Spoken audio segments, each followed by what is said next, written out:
Good morning. How's everybody doing on this Tuesday? Oh, good. Excellent. All righty. So today is Tuesday, July 16. We have 4 cases on the docket. 3 is scheduled to argue this morning. The first case we have, which is the first case to argue, is case number C230389, General Electric Credit Union versus Harold Sosna. If attorneys can please identify themselves and the readiness to proceed. William Fecker for Ellis Harold and Faye Sosna. We are ready to proceed. And it's Sosna? Sosna. Okay.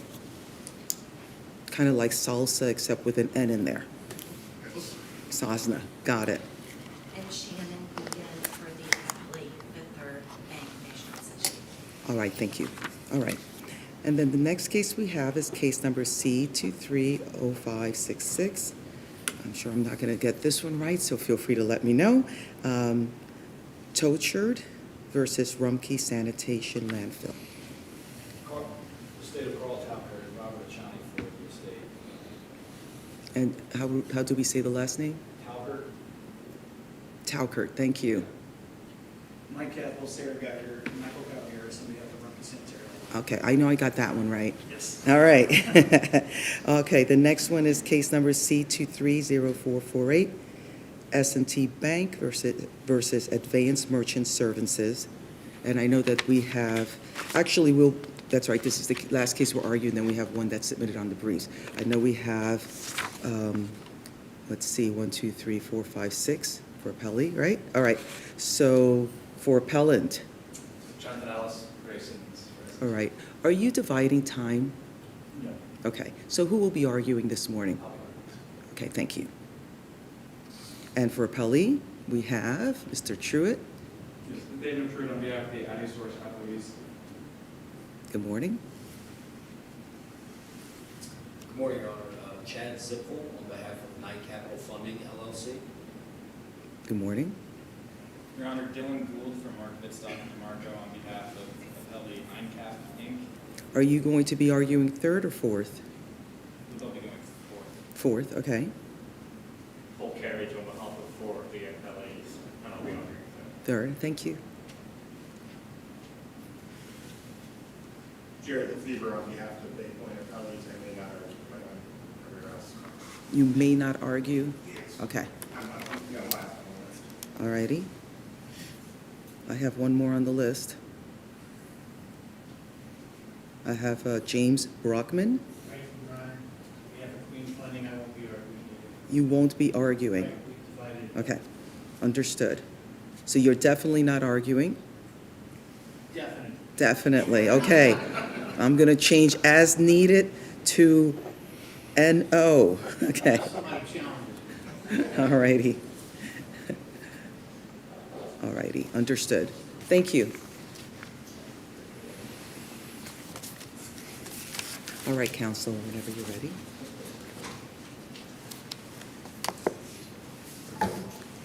Good morning, Your Honors. William Fecker, and I represent Harold and Faye Sosna, the appellants in this matter. I'd like to reserve 5 minutes for rebuttal. All right. For this court to affirm the trial court, this court must conclude that the equitable right of redemption no longer exists in Ohio. And this would be the first court, including the Ohio Supreme Court, to reach such a decision. A lot of briefing has involved the case City Mortgage versus Rosnowski, but in that case does not mention the equitable right of redemption and primarily dealt with the amounts which were to be incurred during the confirmation process as discussed in paragraph 20 of that decision. Let me ask you a threshold question. You're claiming that there's not adequate knowledge of what is owed to exercise the equitable right of redemption. And like, do you have to proffer at any point that like, hey, we've got these assets, or we're willing to pay the undisputed amount or something like that? I mean, otherwise it seems like a get out of jail free card. There is no determinant, there's no requirement to exercise the equitable right of redemption that the person established that they have the ability to make that payment prior to the equitable right of redemption existing. There's no such requirement whatsoever. Well, no, I mean, it exists. It does. And the question is, do you have to show that you can pay something to be able to continue to avail yourself and to make these arguments on appeal? No, And why not? because the equitable right of redemption is a requirement that's set forth in a court order that says to equitably redeem their property, you must pay a specific amount in 3 days. It doesn't say, let us know if you can't pay approximately this amount, and if you let us know you can approximately pay this amount, we will then tell you what the amount is to pay. That is a whole nother step that's never been discussed or set forth in any judicial decision. It is But I all- guess I'm thinking about it from like almost like a harmless error standpoint, that typically, you know, if there is a mistake in something the trial court does, we have to look and see like, well, was that mistake prejudicial and ultimately sufficient to warrant reversal? So are you saying there is no such concept in the equitable right of redemption, or is it different? There is no concept in the equitable right of redemption. The equitable right of redemption has been recognized in Ohio to pay the amount as determined by the court. It doesn't say, and you then have, because again, in this case, we don't know what the amount is. And I know in this case, the numbers are very large. It's over a $4 million amount owed. But this court has to also concern itself with somebody who may owe $60,000 on a mortgage and may be scrambling between the date when the motion for summary judgment is filed and the judgment entry is going to be entered to come up with enough funds to pay that equitable right of redemption so they can avoid the costs incurred that follow the entry of the judgment, additional bank fees, costs of sale and the like. And again, in this case, the trial court says within 3 days, you have to pay the amount found to be due Fifth Third Bank as determined at confirmation. And confirmation comes up after the sale. So the trial court decision made it impossible for the appellant to pay the equitable right of redemption, and in every case. So what happens if we agree with you? So we agree with you and we say, okay, we reverse, we send it back. What happens? The trial court will say, okay, how much is owed in fees and expenses as of the judgment date, or as of a specific date, Right. when they file for motion for summary judgment, to allow us to challenge those amounts so that when we get to a judgment. Wait, why are you challenging it? You're saying I get to know what the amount is so I can pay it. Well, but also to challenge it. The Fifth Third Bank simply can't say that you owe us X dollars in bank fees, Y dollars in insurance premiums, Z dollars in real estate taxes and assessments, without us saying, well, we have a right to challenge were those expenses incurred in connection with this property or somebody else. I mean, Fifth Third Bank is not a judicial officer. Merely because Fifth Third Bank says we have advanced this much money in expenses does not make that fact true. And so they would say, and they have the information, we advanced this much money in real estate taxes, this much money in insurance, this much money in property preservation. And we could say, well, where's the proof of that? Show how it's connected to this property. Allow us to challenge it. And the court, just like the court does with a regular motion for summary judgment, when they're talking about principal and interest, we're allowed to challenge principal, you've missed a payment, you've calculated incorrect interest amount. We're allowed to challenge that in a motion for summary But judgment. I guess I don't understand. I mean, you're in litigation, you've got the right of discovery. Like, how can you stand here and say, like, we have no idea what the amount is? We did engage in discovery. Okay. We requested this information. All right, And there was, and there's no assignment of error about like shenanigans in discovery. because they did not seek those amounts in their motion for summary judgment. Their motion for summary judgment does not say, through this specific date, we incurred X dollars for real estate taxes, Y dollars for insurance. They simply says we're owed principal and interest that's calculable, and other fees, costs, and expenses to be incurred hereafter. And so that's what we are challenging. We understand, and this is the argument that they will make, well, if you do this to us, we will never know how much is owed because those fees continue to be incurred, and that's what Rosnowski sort of addressed. But Rosnowski, again, addressed those expenses in a confirmation process. The court in Rosnowski says if you believe those amounts are incorrect, you can challenge them at confirmation. But Rosnowski didn't talk about the equitable right of redemption. So Fifth Third Bank could have said, and we're owed X dollars as of this date. And the court could have Thank you, ordered. counsel. Give me a second. Did you have anything further? No. All right, thank you. You have 5 minutes you reserved? Yes. Oh, you know what? Right, go ahead. Well, you'll have to tell me This when is I'm my gonna- second time with this timer, so forgive me. Okay, you'll have to let me know when we're getting close to the end. And This might help you, you never know. so, again, Wisnowski, we're allowed to challenge these amounts. Fifth Third Bank is not the judicial officer. Fifth Third Bank simply says, well, here is our account records, and shows that we've advanced these expenses. We're allowed to challenge that. But I guess what I hear you saying is, if we agreed with you and we remanded it, it's not 3 days and then the case is over. It's a prelude to a whole nother round of litigation challenging various amounts. And my question is, like, does your client have money to put up to pay the judgment? Well, again, that's not a requirement. And as I said earlier, Well, but then, like, what's the point of the litigation if the client doesn't have the money to effectuate the redemption? again, we are requesting a precedent to be set. In this case, as I said, it's a very large dollar amount. But what about the homeowner who owes $50,000 and is scrambling to come up with the amount necessary? I understand that, to but that's redeem not the this property. case. Like, what I'm worried about is this case right now. Well, but you're also worried about established precedent. So the right of redemption applies to homeowners that owe $4 million, just like it applies to homeowners who owe $50,000. And there is no distinction. You cannot say that a homeowner that owes a lot of money that the trial court may believe, oh, they'll never come up with it, and speculate as to that. Therefore, I don't have to go through this process. Whereas the homeowner who the trial court determines, well, they may come up with this money, so I'm going to require the bank to do this. How are attorneys supposed to advise our clients what you have to show in a motion for summary judgment, unless you're going to say, as part of a motion for summary judgment to oppose it, if you want to exercise the equitable right of redemption, you have to establish that you have the ability to do so. And it's not our burden to prove anything in a motion for summary judgment other than an affirmative defense, which we're not talking about. Fifth Third Bank has acknowledged that one of the requirements is to prove the amount due. And in this case, our position is they did not establish, as of any specific date, the amount due.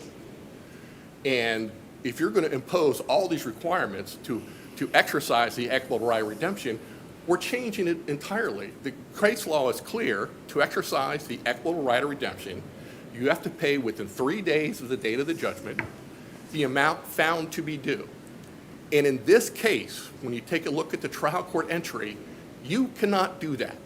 You cannot look at this judgment entry and say, Fifth Third Bank, if the Sosens pay X dollars, a specific amount to Fifth Third Bank, they will have exercised their equitable right of redemption, because again, the equitable right of redemption, the judgment entry says, you have to pay within 3 days the amounts which we're going to prove to be due at the confirmation.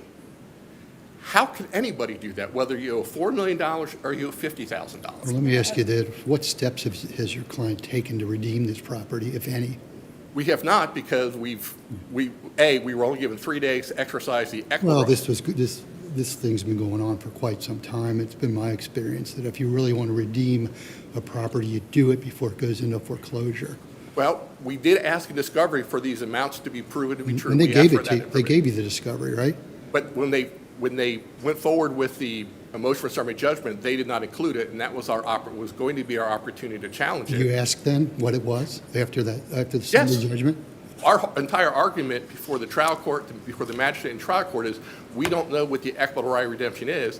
And Fifth Third Bank says, well, you can rely Well, upon I'm our not talking payoff about letter. that. I'm just talking about redeeming. I mean, you get all that, you get an opportunity to redeem throughout this litigation. And has your client ever made an offer to redeem the property? I disagree, Your Honor. We had the opportunity to pay Fifth Third Bank what Fifth Third Bank said we needed to pay to avoid the continuation of the foreclosure. That's different from a party exercising its equitable right of redemption, which is a judicial process and requires a judicial determination as to the amounts owed. And there was no determination in this case as to the amounts owed. So yes, we could have said, approach Fifth Third Bank, but if Fifth Third Bank had said, well, we want you to pay X dollars, and we say, well, we don't think we owe X dollars, we think we owe Y, and the Fifth Third Bank says, we don't care what you think, we're saying you owe X, so if you want to stop us, pay what we want. Well, let me follow up on Judge Bergeron's question. If we were to reverse this case and send it back, it seems to me it would be an endless loop, and the case would never resolve, because there would always be a change as to your client's, the payment on the equitable right of redemption, because that interest doesn't stop, the taxes don't stop, the costs don't stop. Do you understand what I'm saying? So it's, then you could appeal it again, and we say, oh, it has to go back, because they were not apprised of their equitable right of redemption, they don't know what it Respectfully, Your is, Honor. and it would just go on forever. Respectfully, I disagree. Okay. If Well, they had I said. disagree with you But- there. Well, but I if they had said disagree. in their motion, we've incurred X dollars in real estate tax advances, Right. Y dollars insurance advances as of a specific date, and we want those amounts included in our judgment, and state that those amounts will continue to accrue until confirmation, we would have known and had the ability to challenge those and have a judicial resolution of those amounts as of a specific date. And so, no, I disagree. If that information is in there as to what those costs are as of a judgment date or any date approximately close to the judgment date, we would have the information necessary and we would not be here today. That's what we've argued before the magistrate and the trial court, is just tell us as of a specific date what the amounts owed are so that we can determine if we're going to exercise that equitable right of redemption. But they never did. The trial court says, no, you're not entitled to that information. Fifth Third Bank says, you can rely upon our payoff letter, which makes Fifth Third Bank, A, the judicial officer, which they are not. B, the payoff letter says these amounts may change, so we can't rely upon the payoff letter. And in this case, the payoff letter was issued 1 year prior to the judgment. So I don't think any judicial order that has that degree of ambiguity would be enforceable. And that's why I disagree respectfully. They can end the process. I just have one question. Yes. I didn't know if you're cutting me off if I was going to reach my 5 minutes, Ron. I paused it. If I was to put this within the framework of a summary judgment, okay, Correct. would you say that Fifth Third Bank did not establish that there was a material fact at issue, or they failed to establish that they were entitled to judgment as a matter of law? They failed to establish a factual issue, as they say in their own brief, the amount due. And they presented no evidence as to these amounts that they knew about, because we did receive that information in discovery, so they knew what it was. They chose to not present those issues for a judicial So does determination. that go towards that they failed to establish that they were entitled to judgment as a matter of law? Factually, yes. They did not establish all the elements to be entitled to judgment as a matter of law. All right. And I'll reserve the remainder of your time. Am I finished, Your Honor? All right, thank you.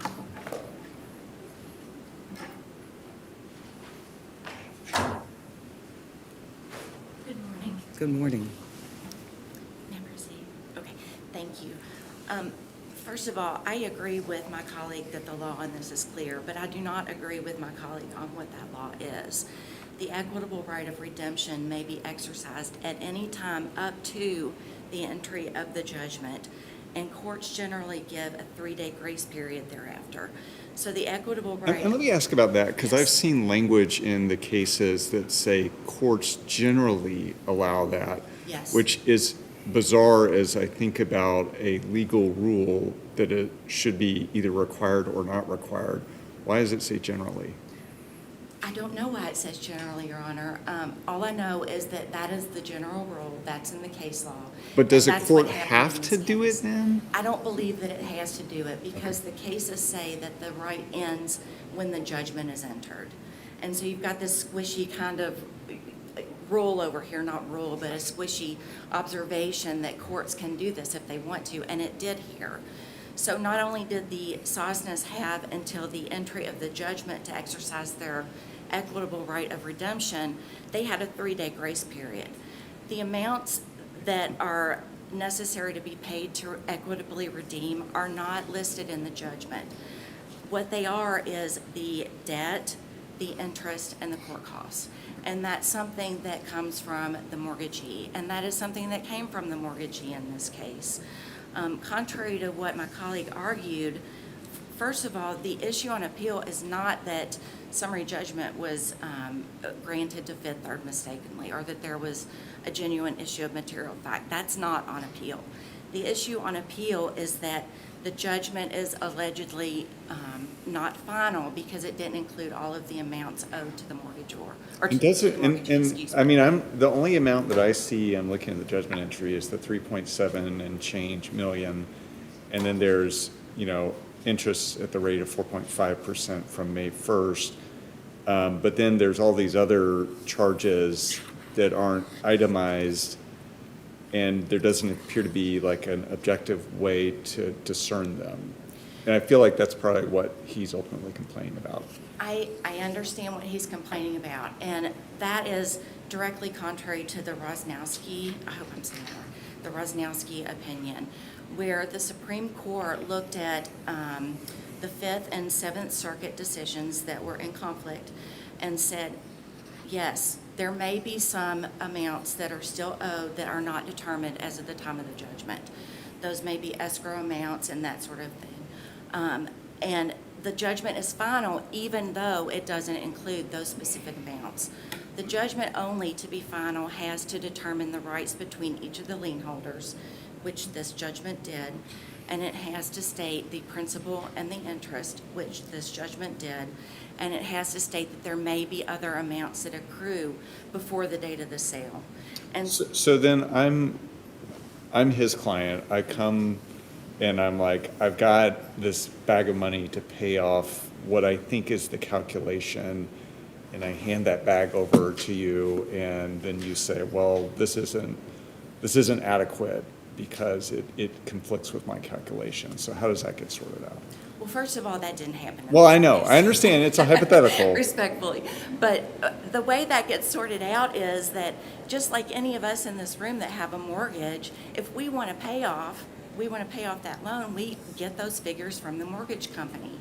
And contrary to what my colleague argued here, Fifth Third did include those figures in the affidavit supporting the motion for summary judgment. If you look back at the affidavit, there are statements and a loan history that shows the amount of the escrow, the amount of the interest. So those figures were there. The Sosnas filed a response to the motion for summary judgment, but they did not file an affidavit to support their own arguments. And that issue is not on appeal, that Fifth Third did not prove up its motion for summary judgment. The only issue on appeal is whether this judgment is final, which it is under the Rosnowski opinion. And the other issue is whether this court is going to get rid of the equitable right of redemption if it affirms the lower court, which is contrary to the law. I would like to point out that the Sosnas still have a statutory right of redemption. So their equitable right of redemption is gone. They could have exercised that at any time up until the judgment was entered plus 3 days by getting the payoff figures from Fifth Third, tendering those, and being done. They didn't do that. Now that the judgment is entered, they have a statutory right of redemption up until confirmation of the sale. And if they want to do that, they still can get the payoff quote. They find out the sale fees and costs. They tender that to the bank. We're done.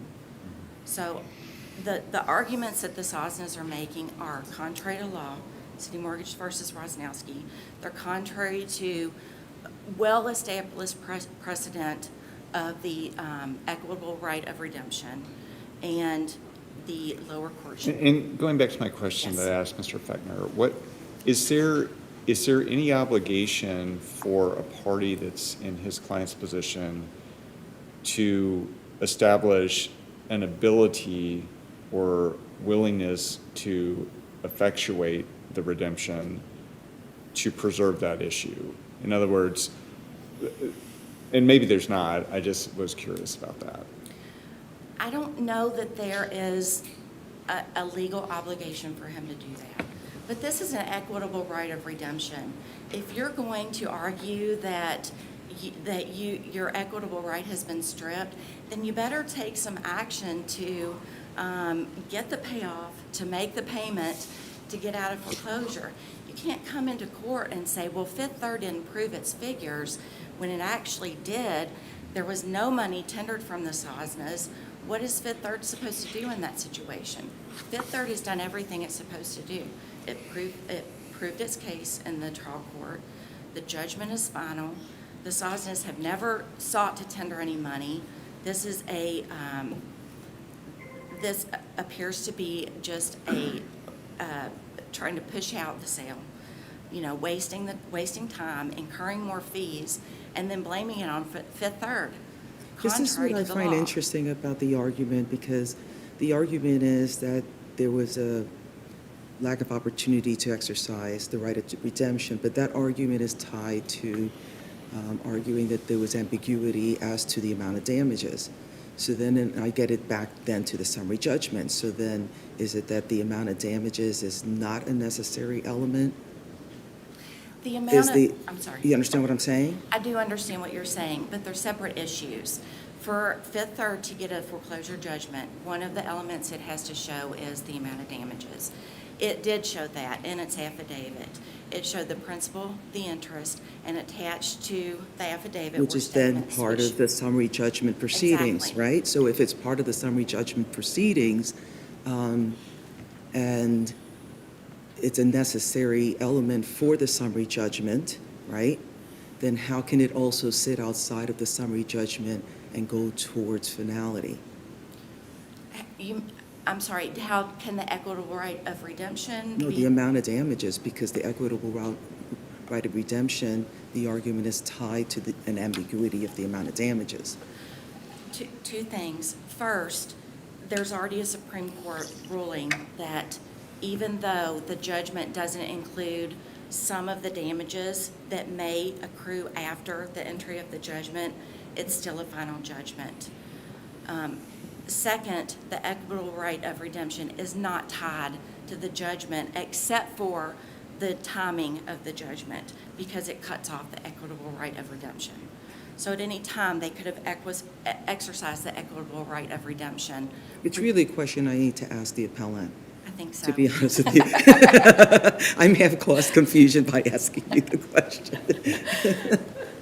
I'm not sure how much more time I have, but I did want to hit on a couple of things. My colleague claimed that Fifth Third is not the judiciary. That just goes back to, it doesn't have to be a judiciary. It is the mortgagee. It is the bank that the Sosnas owe money to.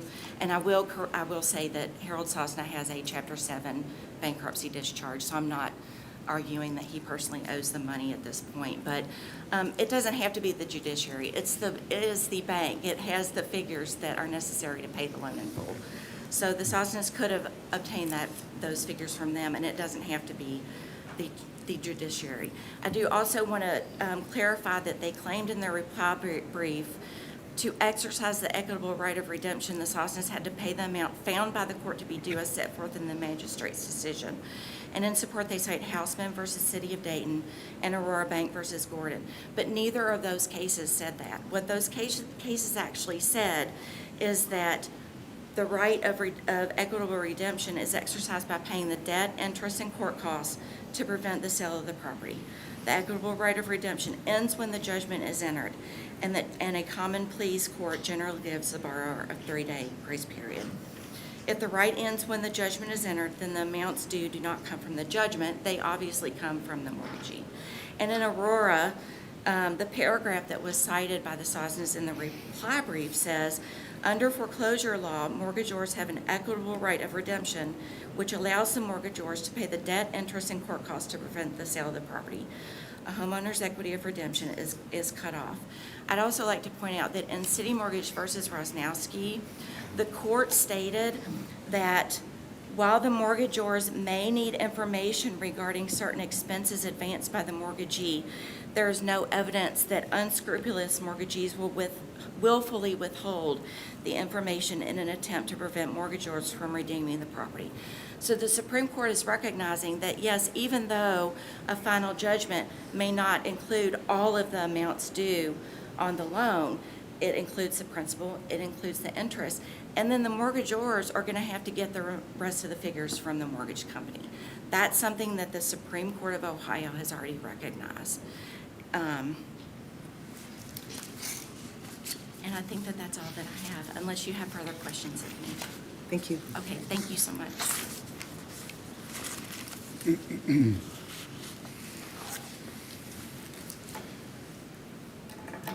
Judge Winkler, I believe you asked why, or somebody asked one of the justices, so I apologize, why do you have 3 days? Why is this in there? And I believe it's so that you can have, you know what the amount is, you got close to it, you got 3 days to pay it. Because again, we're talking about removing a home from a property owner, which is a very drastic remedy. In Trumbull versus Ricard, the court talked about the amount found to be due by the court. And in this case, the court says, to exercise their equitable right of redemption, the Sosnas were ordered to fully pay within 3 days the sums found to be due defendant Fifth Third Bank. As Justice indicated, in that entry, it says the court further finds that there is due on the note all late charges imposed under the note, all advances made for the payment of real estate taxes and assessments, property preservation and insurance premiums, and all costs and expenses incurred for the enforcement of the note and mortgage to be proven via confirmation of sale. Is your client still in possession of the house? Yes. And what about her argument that if he wanted to redeem today under the statutory right of redemption, he could do so? The statutory right of redemption is to be exercised. You have up to 30 days after the date of the sale to exercise that. And Rosnowski actually addressed Judge Winkler's question, and I'm going to get to yours in a moment, about that we all have a never-ending opportunity because those fees and expenses are always incurred. So Rosnowski said, if those amounts that are incurred after confirmation of sale, you don't have to prove them to proceed with the sale. And to get to your question, we can challenge those questions or those amounts through the confirmation process. But at that point in time, we're paying additional fees and expenses owed to the bank, and the cost of the sale itself now become our burden. Well, but answer my question. Could you or could you not, if your client had the means, effectuate the statutory right of redemption today? Could not. Why not? Because we don't have a judicial determination as to what those amounts are. In the statutory right of redemption, You can't call them and say, hey, what's the payoff amount? again, Fifth Third Bank is not the judiciary. No, I understand that, But- but like, it's a source of information. If they told you an amount and you said, oh, that's preposterous, that's not the amount, then you could try to sort that out. Well, when we talk about unscrupulous mortgagees, this case dealt with an unscrupulous mortgagee. In the Court Real Estate case happened a number of years ago, where they said in the judgment, they told the property owner. I guess what I'm getting at is, you're saying you need the equitable right of redemption, and the reason for that is to avoid people getting kicked out of their house. Your guy's still in the house, could avail himself of the statutory right of redemption, and if there is a dispute over the amount, you all can litigate that. And so, again, like, my question is, what would a remand accomplish other than a right that he already has? It's a different right recognized under Ohio law, and Fifth Third Bank, But both rights allow you to pay off the amount. correct. And in Fifth Third Bank, you're pushing the burden upon us to exercise a right, where Fifth Third Bank, if they had said in their motion for summary judgment, we want these specific amounts awarded, we would not be here.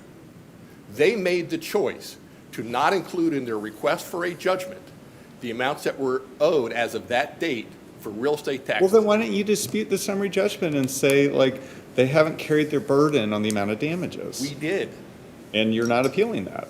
We're appealing that the court entered an order which did not give us the equitable right of redemption, did not specify what that amount is. But you're not appealing the amount of damages awarded by the court in its entry.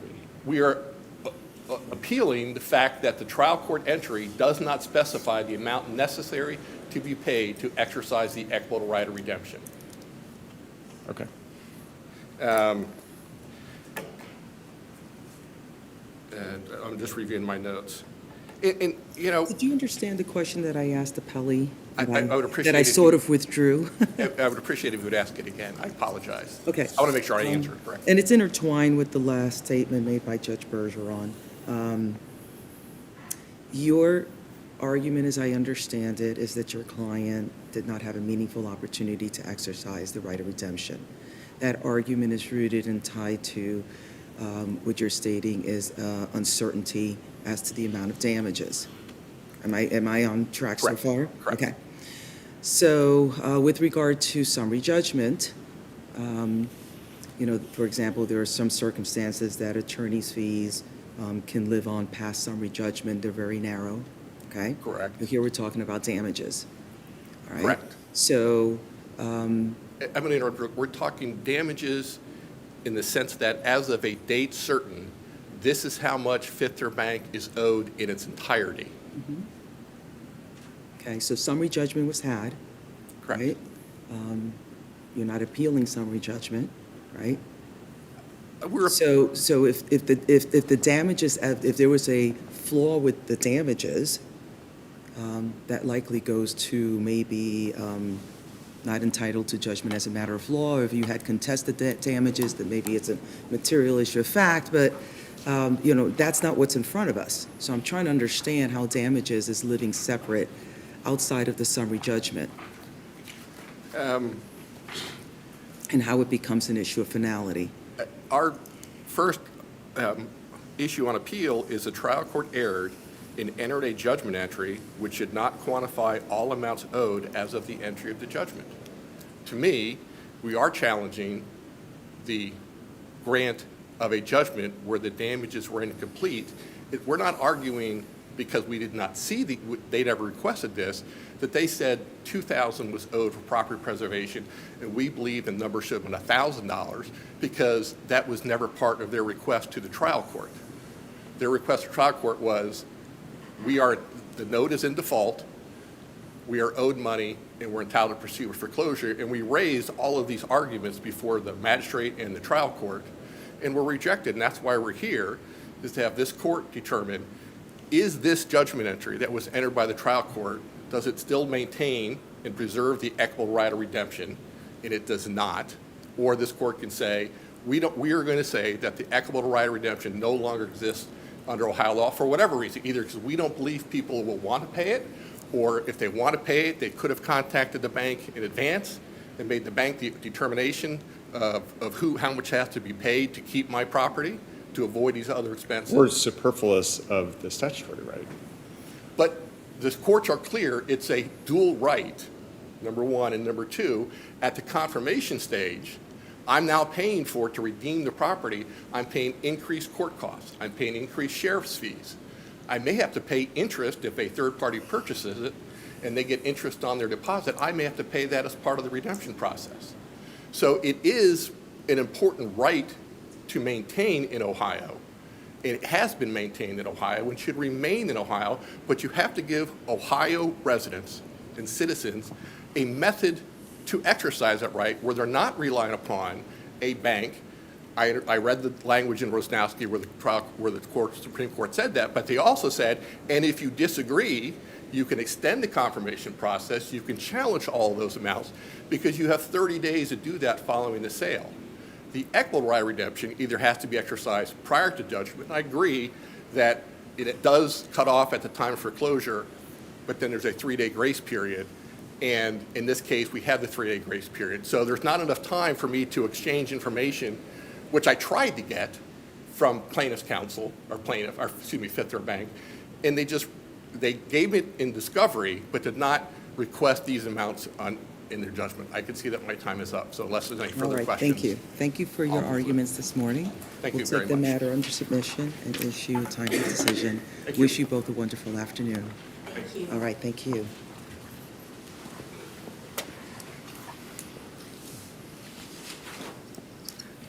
Talker versus Rumke.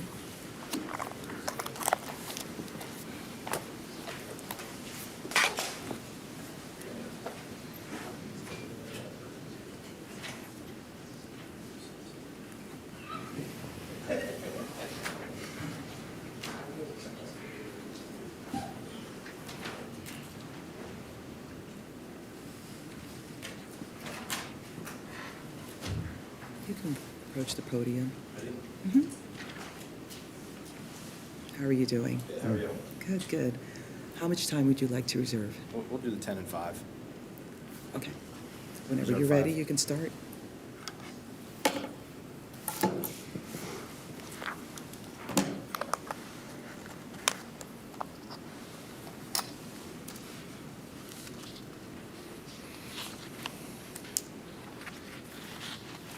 Ready? Whenever you're ready. Okay. So, the trial court decided this issue as a matter of law. And in quoting the trial court, it decided the issue on experts, stating, Mr. Lester's expert conclusion that the tree presented a known hazard to any lay person. The trial court held that the evidence before this court is such that this aspect of the opinion of the plaintiff's expert in light of overwhelming evidence to the contrary does not create a genuine issue of material fact. So I think your argument might be that the trial court may have weighed the evidence. That's my entire argument. Okay. And while I got 10 minutes here, I don't think I need it. Let me ask you this, Mr. Achani. What about the rural versus urban argument? Because somebody, and may have been you, attached in Google Maps photographs to the motions for summary judgment. And when I look at those, I see a forest, and I see what appears to be a road running its way through this forest. Are you still arguing that that is urban, an urban area? I would argue it's an issue of fact. I raised both issues on appeal, that the case, the judge decided that this was a rural area as a matter of law, and that also there was no evidence. But if you look at those photographs, and there's nothing there except a forest and a road, and there's maybe a house off to the right, you're saying that's insufficient to determine that that's a rural area? Yeah, Google aerial images were insufficient to determine that area. Well, I think what I'm struggling with, to follow up on Judge Winkler's question, is like, what is the standard to determine urban versus rural? Because it almost sounds like I know it when you see it inquiry, and I don't see a whole lot of guidance in the Supreme Court's decision, Heckert, on how we're supposed to do that. And I look at both of your submissions at summary judgment, and they're like, this is clearly rural. You're like, this is clearly urban. But there's no facts really adduced there on either side. So like, what's the standard? How are we supposed to figure that out? And forgive me, I was really going to address urban versus rural on rebuttal, but I'll address it now. Well, I think that I'm interested in it right now. my primary argument was, regardless of whether this is Right, I understand. rural or urban, it's an issue of notice. It's always an issue of notice that predicates whether or not you've exercised reasonable care in the situation. And notice comes down to actual constructive. But I'll try and address your issue. The notice goes to the duty. Notice So- goes to duty, Right. sure. And I think I've read through all the cases. I've not seen an exhaustive list of factors to say this area is urban or rural. I think that it is a list of factors to make that issue. Yeah, but what are those factors? Because I'm even having a hard time figuring Well, I that go out. I back mean, to the there's like, rationale cited in Heckert, because there's not a whole lot of dispute on the law. We've all cited the same law here, and we all go back to Heckert, 1984 Supreme Court decision, which cites Hay further, which cites the second jurisprudence, which, the rationale for the distinction between the duty, rural versus urban, the rule of non-liability for natural conditions was obviously a practical necessity in the earlier days, when the land was largely in a primitive state. It remains a considerable extent necessary in rural communities where the burden of inspecting and improving land is likely to be entirely disproportionate, not only to any threat and harm, but to the value of the land itself. But it is scarcely suited to cities to say that a landowner may escape all liability for serious damage to his neighbors merely by allowing nature to take its course. That's the rationale behind whether or not we're going to distinguish a duty for a rural owner versus an urban. Let me ask you this then. Say I want to go for a Sunday drive down Buell Road and pack everybody into the car. And we're driving through and I say, hey, look, kids, we're in the middle of 340 acres. There's 48,000 trees here, and this road goes to nowhere. Well, I mean, that's in evidence through deposition or otherwise, right? So, I mean, I'm just saying, it seems to me that based on those facts and other facts that were presented, that somebody could make that determination. And you don't have to weigh it. They could. You know, you could be on Colruyt Avenue and say, wow, look, look at all these stores. You know, this looks kind of urban to me. And then you go on to Buell Road and you're in the middle of a forest. And you understand what I'm saying? It seems to me that it's And Buell it's Road not eventually something ends up that's in Butler County. dispute, I guess is what I'm trying to impart to you. At least in my mind, it's not in dispute. I think that there was evidence in the record that a jury could weigh. Because eventually Buell Road goes to Butler County. But Yes, where this happened was not in Butler County. right. Where this happened was not on a farm. It happened on Rumpke's property, a corporation within Colerain Township, within the city of Cincinnati, within Hamilton County. And, I mean, you could go on to say there's forest that goes, you know, to a certain area. And the evidence that I presented was the zoning. And the zoning Right. did not say that this area was, But the zoning for that particular area, I know it was residential, R2, I think, and the purpose is to preserve the rural nature of Colerain Township. So does that, can we say, well, the trustees want to preserve the rural nature by zoning it this way, so it's obviously rural?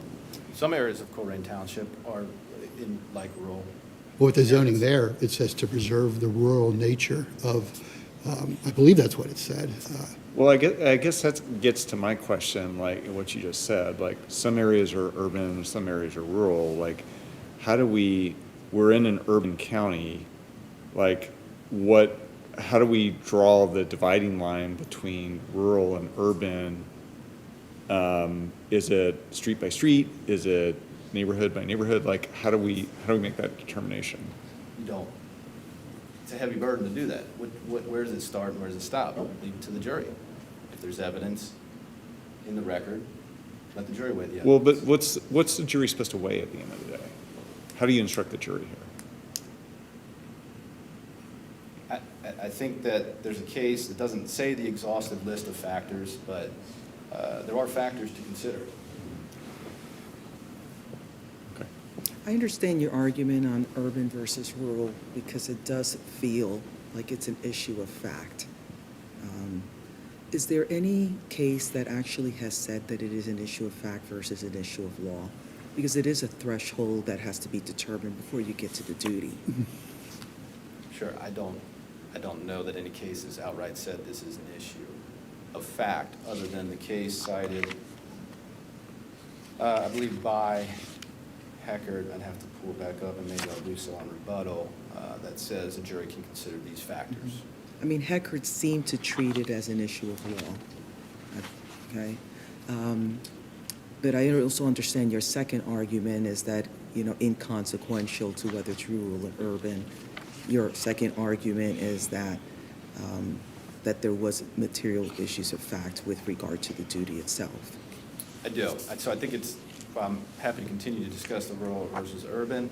I think it's a red herring because, again, we're back to notice, and we're back to it's actual or constructive, and there was no evidence of actual, so what is the constructive notice? But I started out quoting the opinion from the trial court because the address, Gregory Lester, opined this.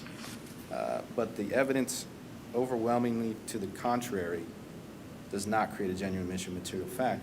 What is that evidence that is overwhelmingly to the contrary? I don't think you can then go and list that because then it's an admission. We're weighing the evidence here. We're taking this. But if the opinion does cite, the entry from the trial court does cite that. I mean, sure, it was the other side's expert. Yeah, the other side's expert. As simple as that statement. Defendant, Appleby's expert disagrees. But we can't get into the weeds of that. What do you disagree about? That's in the province of the jury, which is my main argument. And I think that as it stands, what are we looking to do with Heckard? Expand that? What can I do to get in front of a jury? What more could I have done as far as the evidence? I mean, when I looked at everything, it almost even though the trial court doesn't say it, it almost feels to a certain extent as if, so the expert for the defendant makes a statement to sort of disqualify the determination of your expert by saying that the wrong tree was analyzed. So it almost felt as if the trial court may have made a judgment on that. I couldn't say. We did discuss that, but there was no real opinion on that issue. And again, what you're competing experts. Anytime you take that, and then appellant's expert rebutted that with an affidavit in summary judgment. So again, that's in, I'm at past 10 minutes. Happy to answer any questions on that. Thank you. I'll save for All right, rebuttal. thank you. Thank you.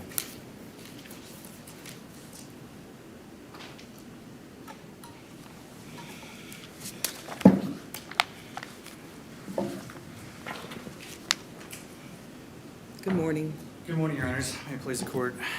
We'll get right into rural versus urban, and then we'll go on tackle issue 2. There are factors laid out by both the Hecker Court and Kenny Court in the 7th District. Some of those factors include the location of the highway, right? The size and type, how many people are frequenting it. If you Which look I didn't see evidence of in the record in terms of like what is the traffic that goes down that road on a daily basis. And like, I requested that in discovery, and Colerain Township doesn't have a traffic count on Buell but I Road. mean, like, what would that do at the end of the day? Like, if No, it's you're if it's 18 cars versus 180 cars, like, how do I evaluate that? Trying to decide this as a matter of law, or is that even possible? Well, I think the Kenny Court also has some instructive factors, right? They look at, there's densely forested trees on both sides of the road, just like Buell Road. There was, the closest structure in the Kenny case was more than 187 feet away from the point of the accident. In this case, the nearest house is more than 1,000 feet away, 3 football fields away.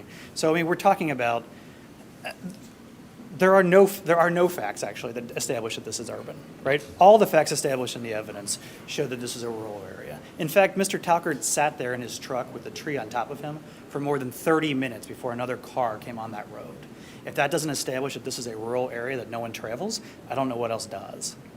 Yeah, but I mean, like, we are in an urban county. Yes. And like, I was up on the west side recently, and I'm like driving through Mount Airy Forest, and you feel like you're in the middle of nowhere, but then you pop out and you're on Colerain Avenue, and you're definitely in the middle of somewhere there. So like, how do we calibrate that? Is it a neighborhood by neighborhood? Is it how? It's specific to the actual area of the accident where the tree fell, right? You have to go to the location of where the accident occurred. If the location happened in Mount Airy Forest, then it would be a rural area, right?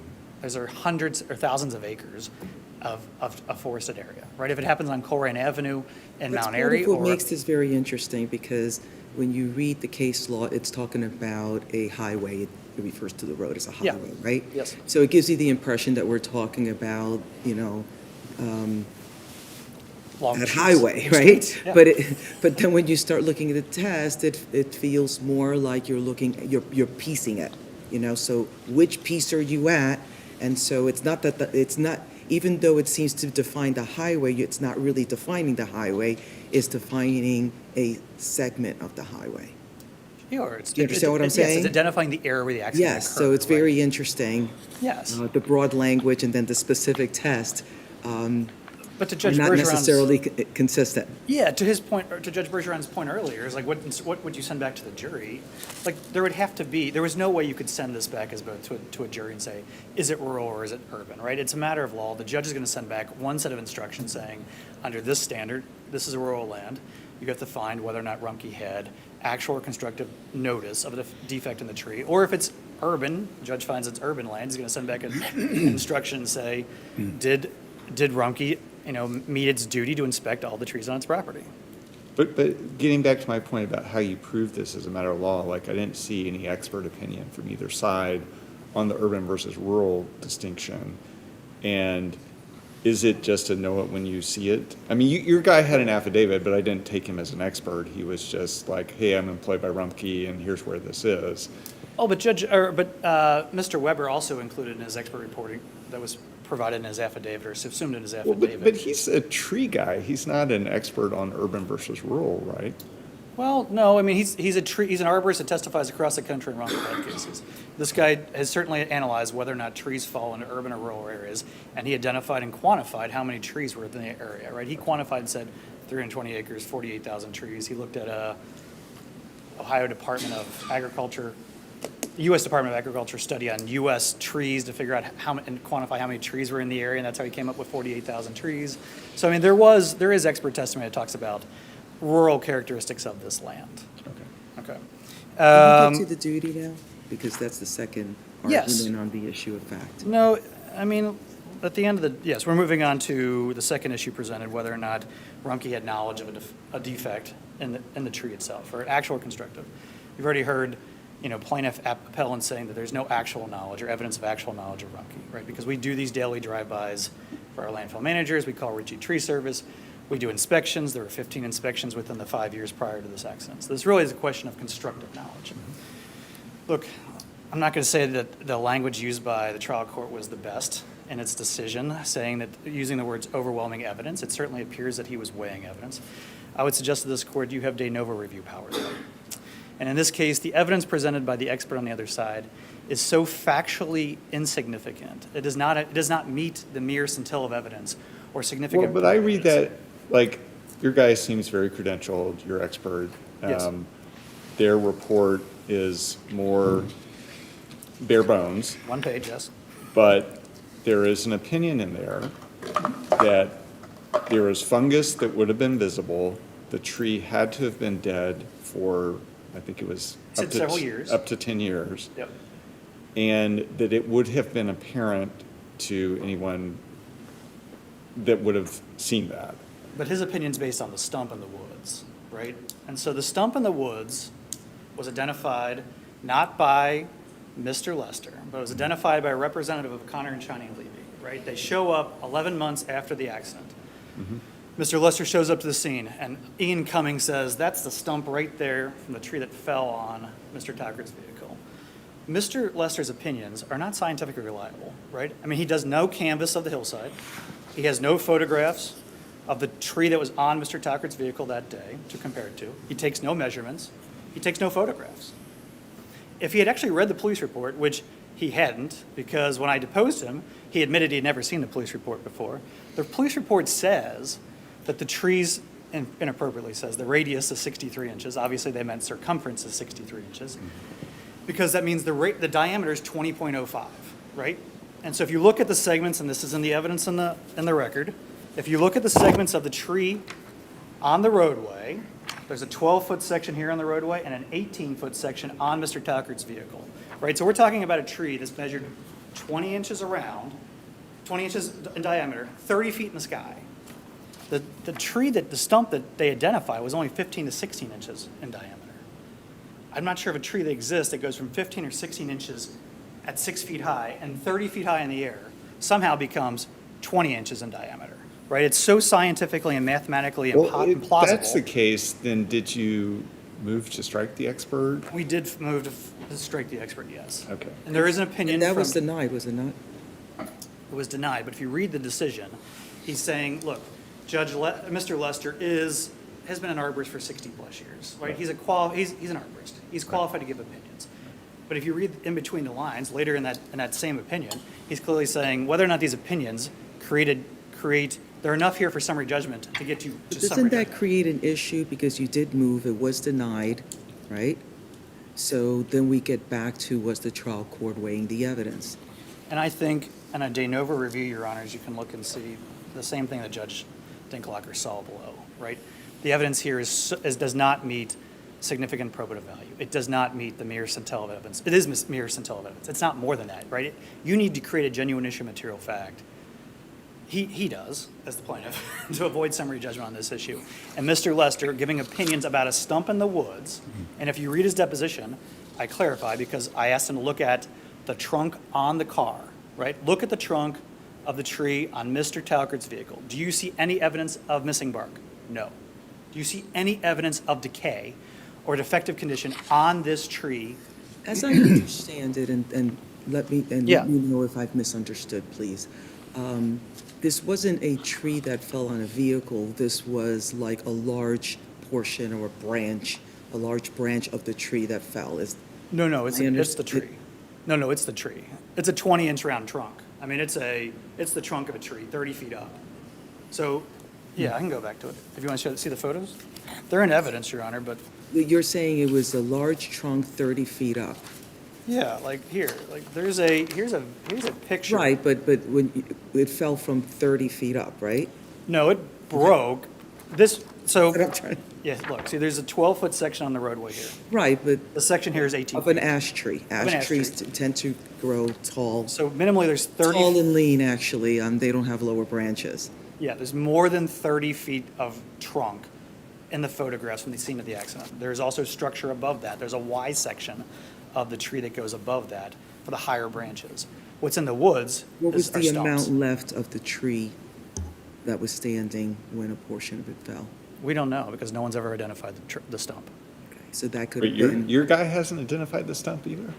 No, there are literally, again, 48,000 trees in this area. There are dozens and dozens. This is Well, also but I very- mean, like, Here's the hillside, like this. right, I don't We traipse understand. the hillside. We traipse the hillside. And you're just Multiple like, we times. can't even figure out where this came from. Can't It just identify the- fell from the sky. No, we believe it fell up, he believes that it fell up higher, which we never got to because of the steepness of the hillside. But the one lower that was within like 15 or 20 feet of the road, which his expert, well, actually Ian Cummings identified, was within like 15 or 20 feet of the roadway. And so that was easy to get to. The other one, like we didn't do a full canvas because it's so overgrown with honeysuckle and trees, you can't get all the way through. But you can see dozens and dozens of stumps throughout the hillside. Right, because they're all dead ash trees. There's a lot of dead ash trees. Well, I mean, yeah, we took down more than 100 in the 5 years prior to this incident. Right. And we continue to do so, right? Anything within striking distance of the road, if it looks to be defect, this is the time of year, right? Is there a dead tree, no branch structure, missing bark, take it down, right? This is the time of year to do that. But we maintain that this area is rural and that his expert did not create a genuine issue of material fact. I on want a to constructive clarify one knowledge. more thing also. Yes. And you let me know if I misunderstood. My understanding is there doesn't seem to be a dispute that the defective tree or the alleged defective tree would have been visible from the road.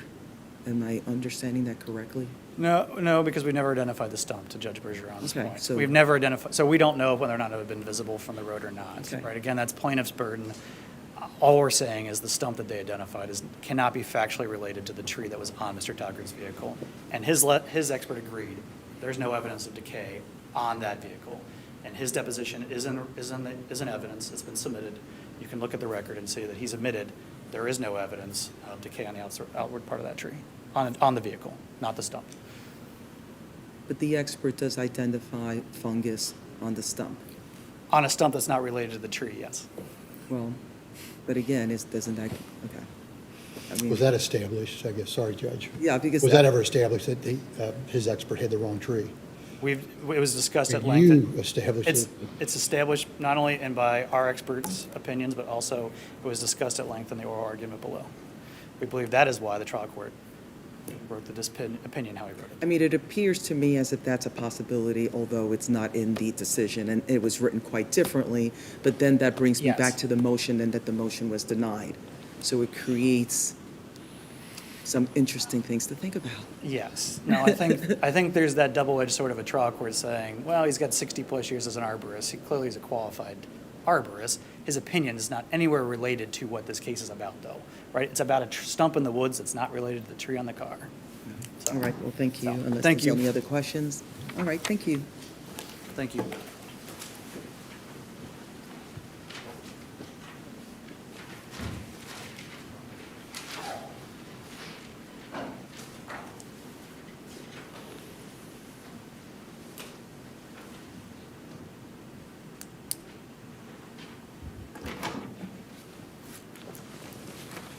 Ready?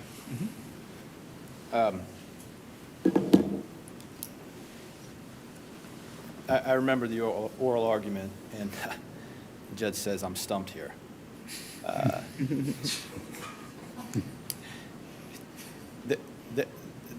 what are we doing here? What is the standard of review? And what's my burden as the plaintiff? More likely than not, if I put forth evidence, this is that the jury could say more likely than not, they can decide the issue. That's the threshold. So after your expert was cross-examined on this stump, did he adhere to his decision, to his opinion that this was indeed the stump of the tree that fell?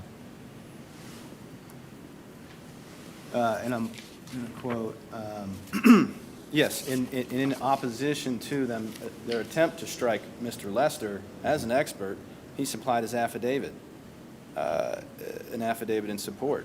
And during his inspection, I saw no other trunks in the area.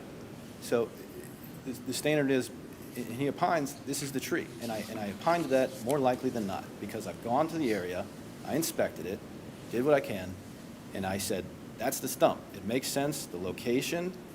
Well, we say this is 48, whatever the numbers are, this happened in one area.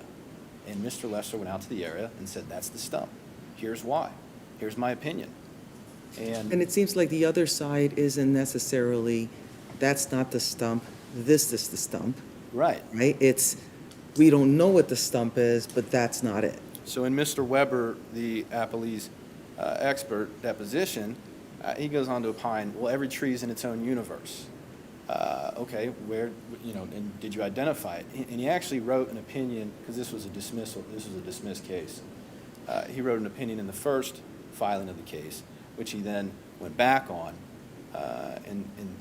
because he identified a defect. He said the defect was visible at this point, but then in the refiling, he backed away from that opinion and said, I don't know where. I don't know where this came from, because initially he said the tree was, something happened. I'm sorry, who's he? Sorry, Mr. Weber.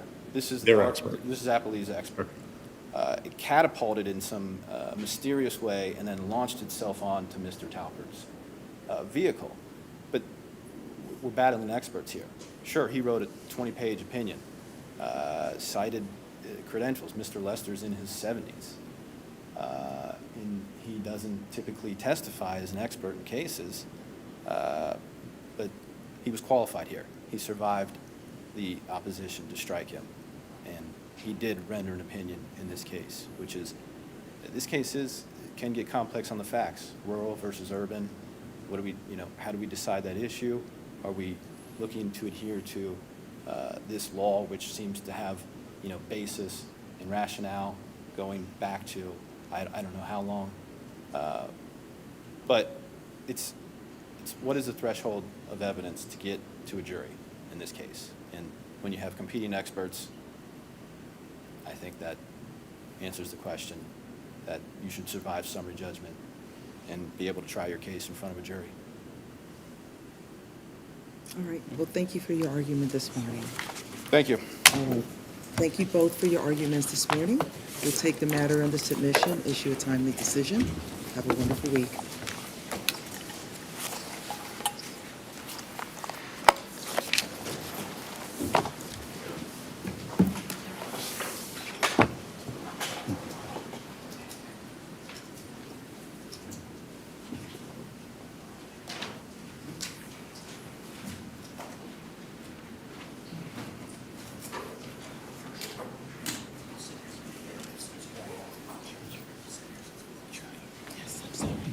Make Boston argue?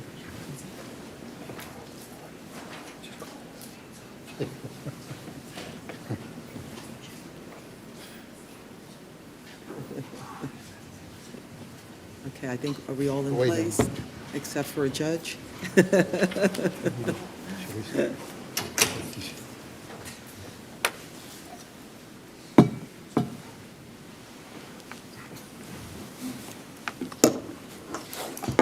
You can take a seat.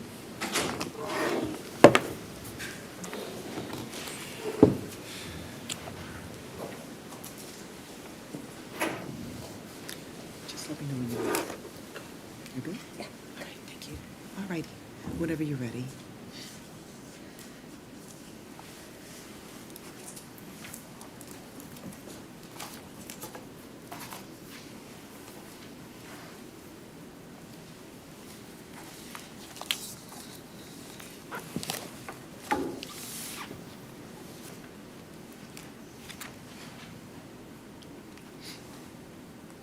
I'd like to reserve 5 minutes for rebuttal.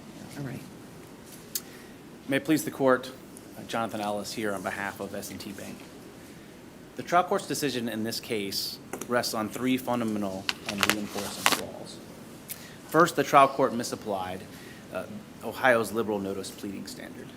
Under the governing precedent from the Ohio Supreme Court, Rule 8 requires a plaintiff to put forth sufficient factual detail in their complaint to put the defendants on notice of the alleged wrongdoing. A trial court should not dismiss a complaint on a motion to dismiss unless there is no doubt that there are no set of facts consistent with that complaint could lead to liability. Although the trial court recited that standard in the background section, it held my client to a much higher one akin and even greater than the federal plausibility standard under Twombly and Iqbal, just as the defendants urged it to do. Several defendants urged this court to do the same, but as the 8th District rightly recognized in Tuleta, until the Ohio Supreme Court adopts the plausibility standard or the Ohio rules change, this court should maintain the notice pleading standard.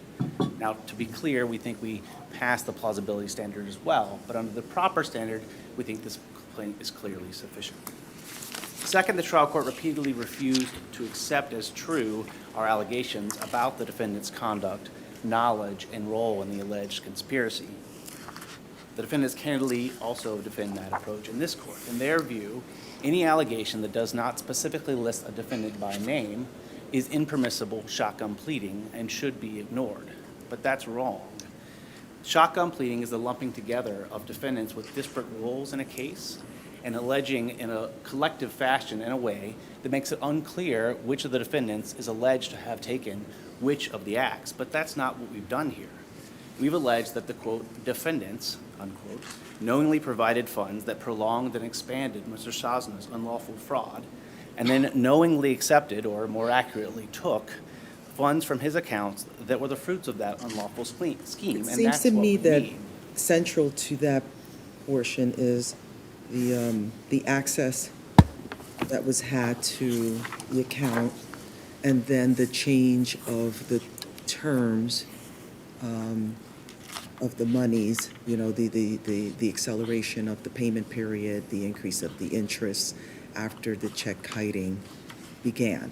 Yeah, yes, Your Honor. That's what I'm understanding, I right? think it is a combination, yes, Your Honor, Okay. of the intense access that they had to Mr. Sosna's bank accounts. And So it's not see the about direct transactions. evidence, it's really about sort of, in a way, circumstantial, or the circumstances and inferences that are being drawn from that. Well, to be clear, Your Honor, we do make direct allegations. At this stage, the question isn't what our evidence is. We haven't had discovery, and we don't have to prove our case at this stage of the case. We've made direct allegations that each of the defendants had that access, that each of the defendants knew that Mr. Sosna was engaged in this check-kiting scheme.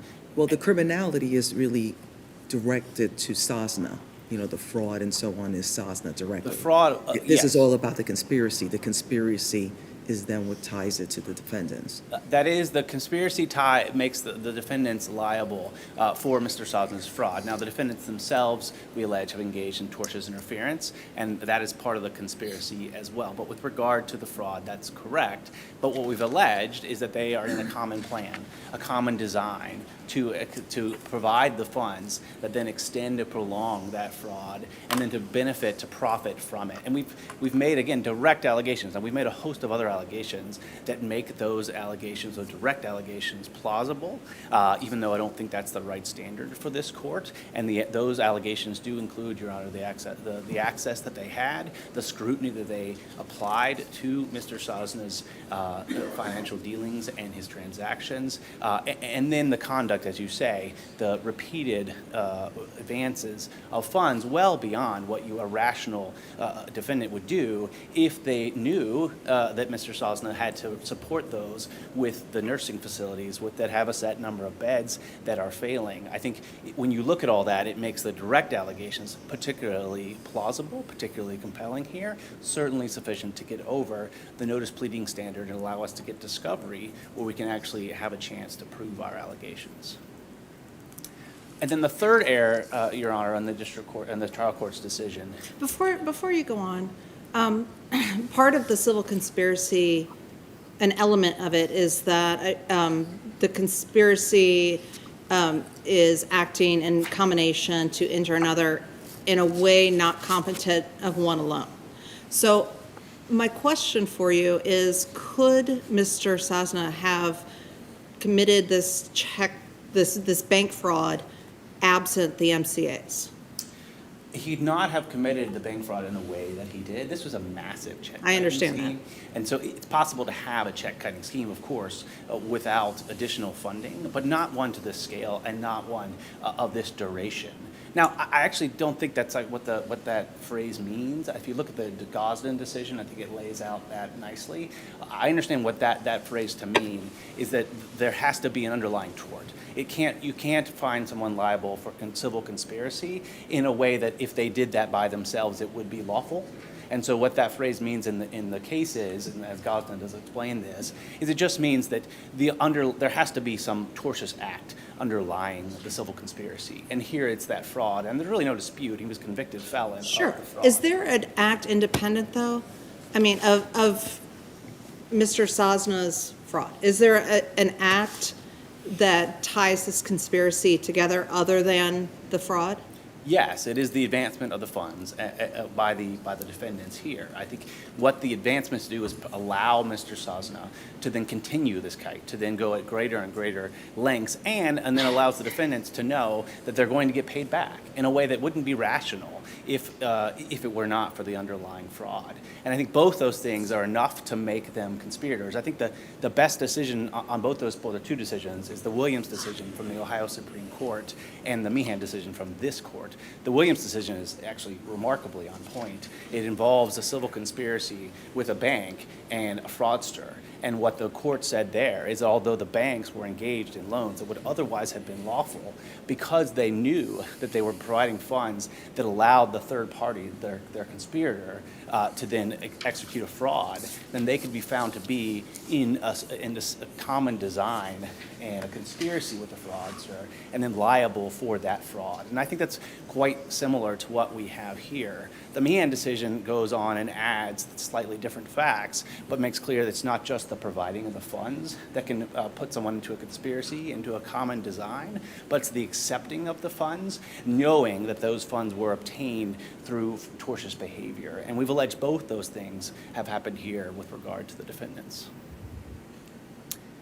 The third error that the court below committed is to treat our allegations, to understand them as alleging and attacking the MCA industry and their business model as a whole. And my friends have picked up that theme in this court.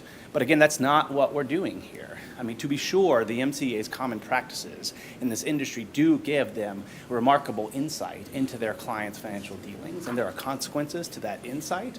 But our allegations are not that level of insight or that the business itself, just by carrying out their activities, is a tort. Rather, it is once you have that insight that gives you this bird's eye view into this massive check kiting scheme, when you obtain knowledge that your client is engaged in this scheme and is paying your funds through the money that is stealing from S&T Bank and other banks, then you have an obligation when you make a decision to keep doing business with that individual and to keep providing funds that extend and prolong that scheme, and then accepting funds and profiting handsomely from it. That is the tort. And you don't have to do that to be an MCA lender, and that's what we've alleged in this case.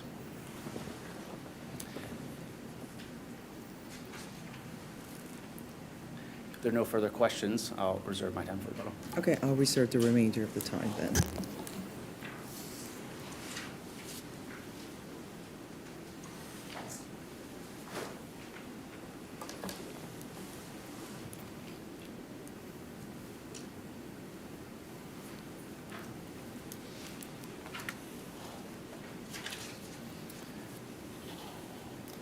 May it please the court, Nathaniel Churd on behalf of the AddySource Appellees.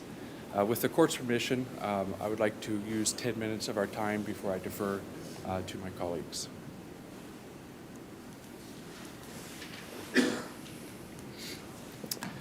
Before I address the specific arguments raised by my friends on the other side, I think it's helpful to zoom out and quickly take a high-level view of what S&T is asking this court to do. According to the allegations in the complaint, Mr. Sosna did business with the MCAs for roughly 15 months. And during the second half of that I 15-month apologize. period, What was it that you reserved of your 10 minutes? I'm Are sorry, you Your- reserving time? Never mind. Go ahead. Go ahead. Oh, this is throwing me off because it actually doesn't coincide with any of this, so it's becoming a little bit unwieldy. According to the allegations in the complaint, Mr. Sosna did business with the MCAs for 15 months, and during the second half of that time frame, engaged in his check kiting scheme with 4 different banks, using overdraft protection that 2 or 3 of them offered to float his deficit. That's according to the allegations in the complaint. Now, of course, we know that Mr. Sosna went to jail, but there's not a single allegation, criminal or civil, that any of the MCAs engaged in any check kiting themselves or otherwise helped Mr. Sosna with his scheme. I would also add, S&T made its own business decision to honor checks that had not cleared. Now, of course, S&T is unhappy with the result of that decision, but what it has done is, with no supporting allegations, it's asked Judge Branch and now this court to support a 52 MCA conspiracy claim alleging that all the MCAs somehow, some way, were in on Mr. Sosna's scheme. Ironically, omitting the other banks who offered Mr. Sosna the overdraft protection he used to facilitate his scheme. Judge Branch got it right. Plaintiffs cannot get by with alleging speculation. And what S&T did here to hide its lack of specificity is 2 things. It offered a lot of industry-wide grievances and allegations and shotgun pleading, extrapolating random acts of 2 or 3 MCAs to all 52. And I think this point can be illustrated very quickly by looking at the 6 primary allegations that make up the complaint. Number 1, predatory practices. The complaint alleges specifically that one MCA has been investigated by the FTC for predatory practice. It's completely unrelated to this case, only one. And yet, S&T goes on in at least 19 paragraphs to allege the entire industry and that all MCAs are predatory. Not only is the characterization wrong, but plaintiffs just can't get by with alleging statistics. There must be specific allegations against specific defendants. Number 2, account access or knowledge. The complaint only shows or specifically alleges that 4 MCAs had account access or knowledge, and none of those, I might add, being the AdiSource appellees. It In seems fact- to me that where your arguments part is as to what the pleadings actually say. So you're saying like, oh, it was speculative. They're saying, no, it isn't speculative. These are the things that we actually put in the pleadings that have to do with the conspiracy with regard to the MCAs. So it's very interesting because the pleadings speak for themselves. I think the issue, though, Your Honor, is that, yes, S&T alleges that all 52 MCAs engaged in the conspiracy, but that's not enough. When you look at the specific allegations, there is nothing there to support a 52 MCA conspiracy claim. Another example, one of their big ones, threats. The specific allegations show that only one MCA is alleged to have made a physical threat. And I might add that MCA is no longer a party. They allege that 2 MCAs made financial threats, whatever that's supposed to mean, none of those being any of my clients. And yet S&T goes on in at least 10 paragraphs to allege that all MCAs must have, upon information and belief, threatened Mr. Sosna in some way. Shared information or money, the specific allegations show that only 5 MCAs are specifically alleged to have shared information or money, none of those being my clients, the AdiSource appellees, yet S&T goes on in at least 17 paragraphs. And this continues. The last 2, shared addresses or employees, there are specific allegations that 5 pairs of MCAs shared an address and 3 sets of MCAs shared an employee. None of those being my clients, but yet S&T goes on to allege that all the MCAs must have done that. There's one, if the court would indulge one last insight into the briefing, S&T's briefing at this court on the merits cites to the complaint 154 times for factual support. If you look up those citations, there's only 38 paragraphs to the complaint that actually name a specific MCA, and those 38 are comprised of 17 paragraphs. It is difficult to imagine any 52-party complaint of any kind that could be based off of 17 paragraphs. And that's exactly why S&T's leading argument has nothing to do with the merits. It's an attempt to contrive or manufacture an error by Judge Branch's infrequent use of the word plausible. Number one, I would just note that it's this pleading standard argument is irrelevant because this is de novo review. Even S&T's own case, the Sacksteder case, confirms this. In Sacksteder, the trial court expressly adopted the Twombly-Iqbal standard, expressly applied it. The second district decided that that was error because Ohio follows the pleading standard, but nonetheless said, quote, the error would not be prejudicial unless the complaint fails on the correct standard. So it's just So irrelevant. what you're asking us is not to remand it for reconsideration, it's basically just to make the determination whether the pleadings pass muster. That's exactly right. Okay. Yes. I would also note that the pleading standard argument is misdirection because it's non-controversial that notice pleading requires a basic level of plausibility. It cannot be that S&T can just argue at large that all MCAs everywhere are goblins conspiring to put banks out of business, and that somehow creates a claim. They must allege a specific act against specific MCAs. And it's also largely moot.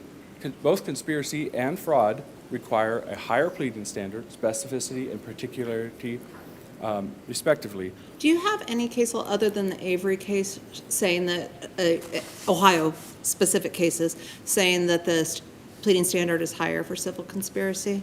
The Avery case is the only case that we cited in our brief, Your Honor. Thank you. Finally, I would add on the notice or the pleading standard argument that it's largely theater because it's undisputed. Judge Branch cited the correct standard. It's clear she applied the correct standard. And her infrequent use of the word plausible doesn't magically create an error or mean that she decided to change the standard that she was applying. With respect to the conspiracy claim, I would just note to the court, first, there is not a single allegation against any of my clients that the Adisource appellees did any act in furtherance of it. Number two, if this court were to countenance S&T's generalized allegations regarding conspiracy, in pages 19 and 20 of S&T's brief, they cite to 4 types of allegations that they argue supports a conspiracy theory. Number 1, that they concealed their true identities, the MCAs. Number 2, that they used the same brokers. Number 3, that the MCA knew Mr. Sosna's details. And 4, that some of them shared addresses, employees, or funds. First, I would note that the first allegation of concealment of true identities only applies to one MCA, that's Avanza, who is no longer a party to this case. Number 2, I would note that much of these allegations would predate the check kiting scheme. And number 3, any reasonable inference of those remaining allegations cannot support a conspiracy claim. If using the same broker is enough, it's difficult to imagine how any limit to the frivolous claims that could be brought to the trial court or to this court just because different parties used the same real estate broker, for instance, or maybe the same insurance broker. That just cannot be enough. Any reasonable inference here is that Mr. Sosna contacted a broker asking for MCA funding, and that broker then in turn gave his information to the MCAs which contacted him. And I think one other thing I would note is that the Williams and Matthews case that S&T cites for the idea that a lender conspires with a fraudster merely by lending money to them they're simply an opposite to this. In both those cases, the lenders transacted directly with the victim. They did so fraudulently and unethically, and they did so knowing that the purpose of the loans, which were home improvement, were never going to meet their objective because the contractor was a fraudster. In fact, on the, I believe it was the Williams case, the banks had a special name for the loan because there were so many issues. They called it the Blair loan.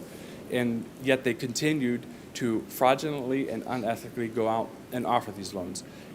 Those cases, there's no speculation. There was a nexus between the lender and the victim in the transactions. This case is completely in opposite. If there are no further questions for me, I would defer the rest of my time to my colleagues.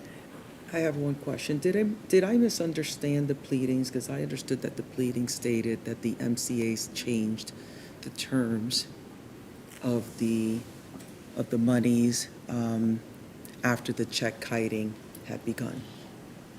I think my understanding, Your Honor, of that allegation in the complaint is that the terms became shorter term. In other words, the MCAs, I think it's clear. That's what I understood Okay. is in pleadings, okay? And so I would just offer to the court that the only reasonable inference from that is that the MCAs clearly knew Mr. Sosna was not as worthy a borrower. It doesn't mean that they're not permitted to do business with him, but like any lender, the cost of lending that money is going to go up as they seek to protect their what they're lending. It doesn't mean there's no inference there that means that they knew that he was kiting checks.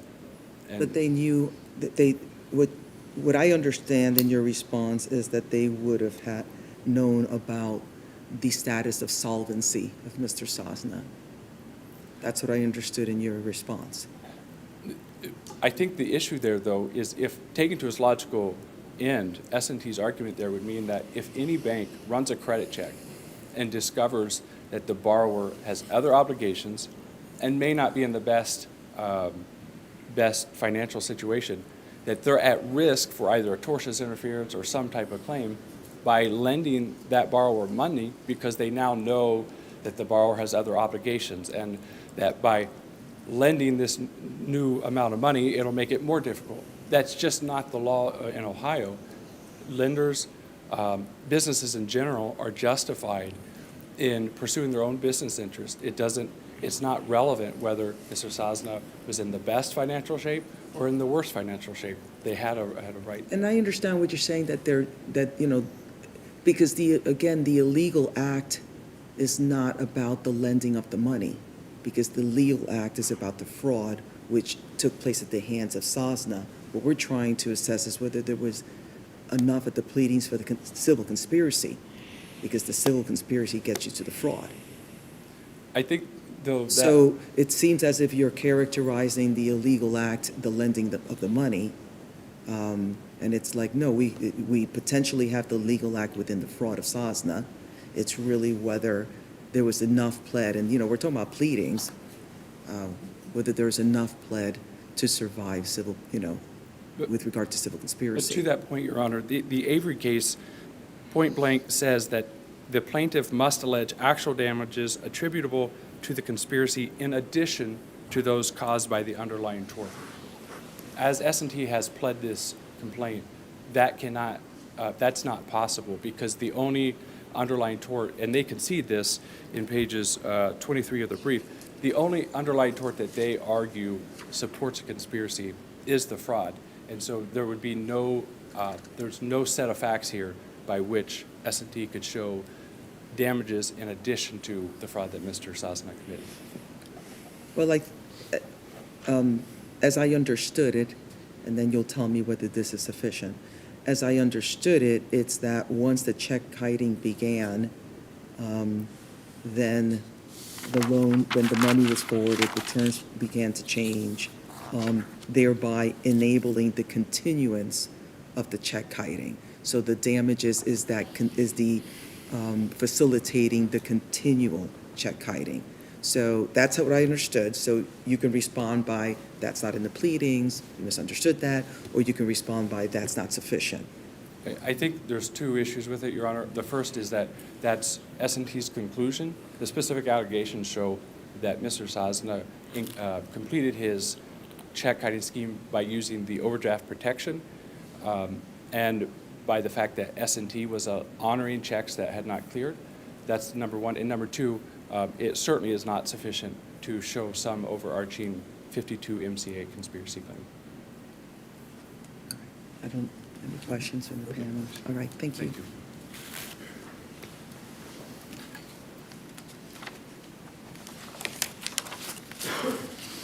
All right, yours is the easy because I have a 5-minute in here.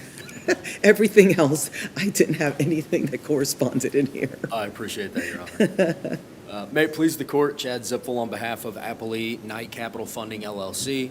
As Your Honor indicated, I've been allotted 5 minutes to speak on behalf of my clients. And since Mr. Truitt spent much of his time discussing civil conspiracy and the notice pleading standard, I thought it would make sense for me to spend some of my time talking about the two other claims that appellants are still pursuing, the fraud claim and the tortious interference claim. So the core of a fraud claim, as the court knows, is a materially false representation, and to state a claim for fraud, that materially false representation has to be pleaded with particularity. That has not happened here, very clearly. The trial court issued their ruling, dismissed the fraud claim, lack of particularity. On appeal, it appears that that appellants have largely abandoned that argument, now arguing, and we heard it again here today, that the fraud claim is really at bottom the underlying wrongful conduct that gives rise to their conspiracy claim. It is still in the complaint as a standalone claim. I think it's very clear that it hasn't been pleaded with particularity. There are no materially false representations pled in the complaint being made by the appellees. What the complaint really alleges is that the appellees did regular, ordinary business with Mr. Sosna. That's what the allegations say. There are no underlying material false representations pled in the complaint. Therefore, that one can't survive the 12b6 motion to dismiss. The tortious interference with contract claim also fails. S&T's complaint fails to satisfy three key elements of a tortious interference claim. First, importantly, knowledge of the contract at issue. Second, intentional procurement of the contract's breach. And third, lack of justification. And those first two elements that we'll talk about, as we discuss them, they apply very similarly to the conspiracy claim as well. First, knowledge. The defendants cannot be liable for tortious interference absent actual knowledge or the existence of a contract. S&T failed to plead any facts that could in any way show that my client, Knight Capital, had actual knowledge of its agreement with Mr. Sosna. That's nowhere in the complaint. Nowhere.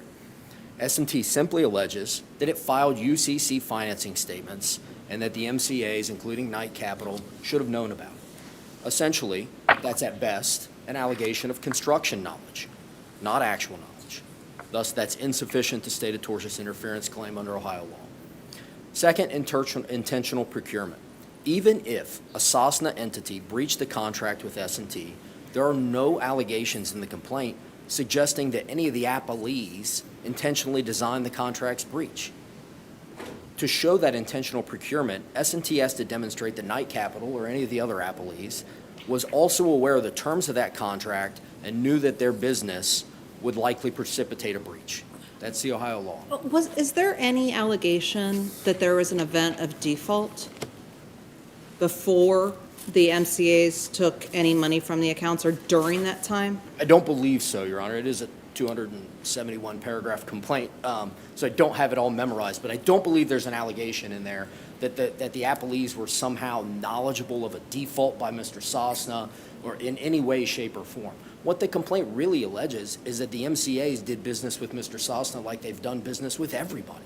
That's what the complaint alleges, that they made loans, that those were, they're not necessarily loans, they're purchasing accounts receivable, right?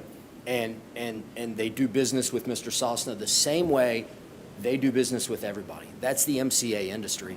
That's what the complaint really is about, is complaining about the way the MCA industry operates. That's what it really is. This is a traditional bank complaining about the way that the MCA industry operates. That's what we've got. So there is no evidence or there is no allegation of an intentional procurement in the complaint. There's nowhere in the complaint does it say that Knight Capital or any of the other appellees knew about the agreements between S&T and Mr. Sosna, intentionally did something to cause him to breach it. That's not what they allege at all. What they allege is that they purchased the accounts receivable and that by the very nature of doing that allowed Mr. Sosna, or Mr. Sosna was then able to use that money to somehow further facilitate his check kiting scheme. How exactly that happened is a little unclear in the complaint, because as my colleague indicated, the real allegation is that checks were written off of overdraw protection accounts and deposited by S&D. Nonetheless, the allegation is that funds from the MCA somehow facilitated that. But there is no evidence, or excuse me, there is no allegation of any intentional procurement. That's a base element of a tortious interference claim. It's not there.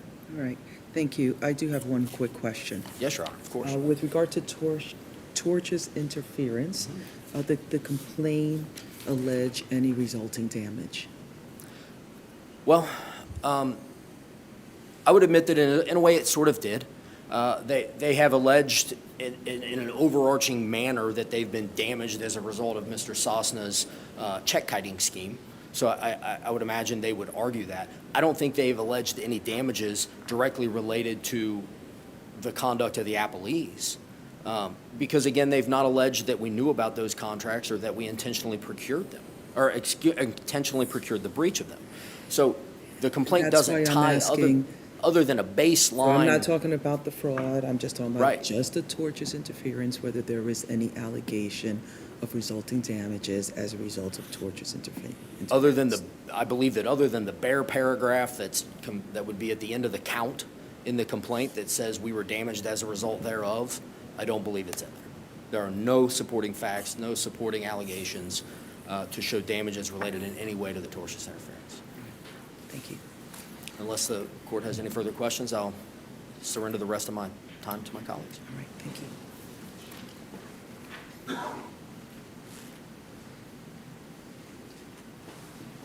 Good morning. All right, again, no issues with the timer.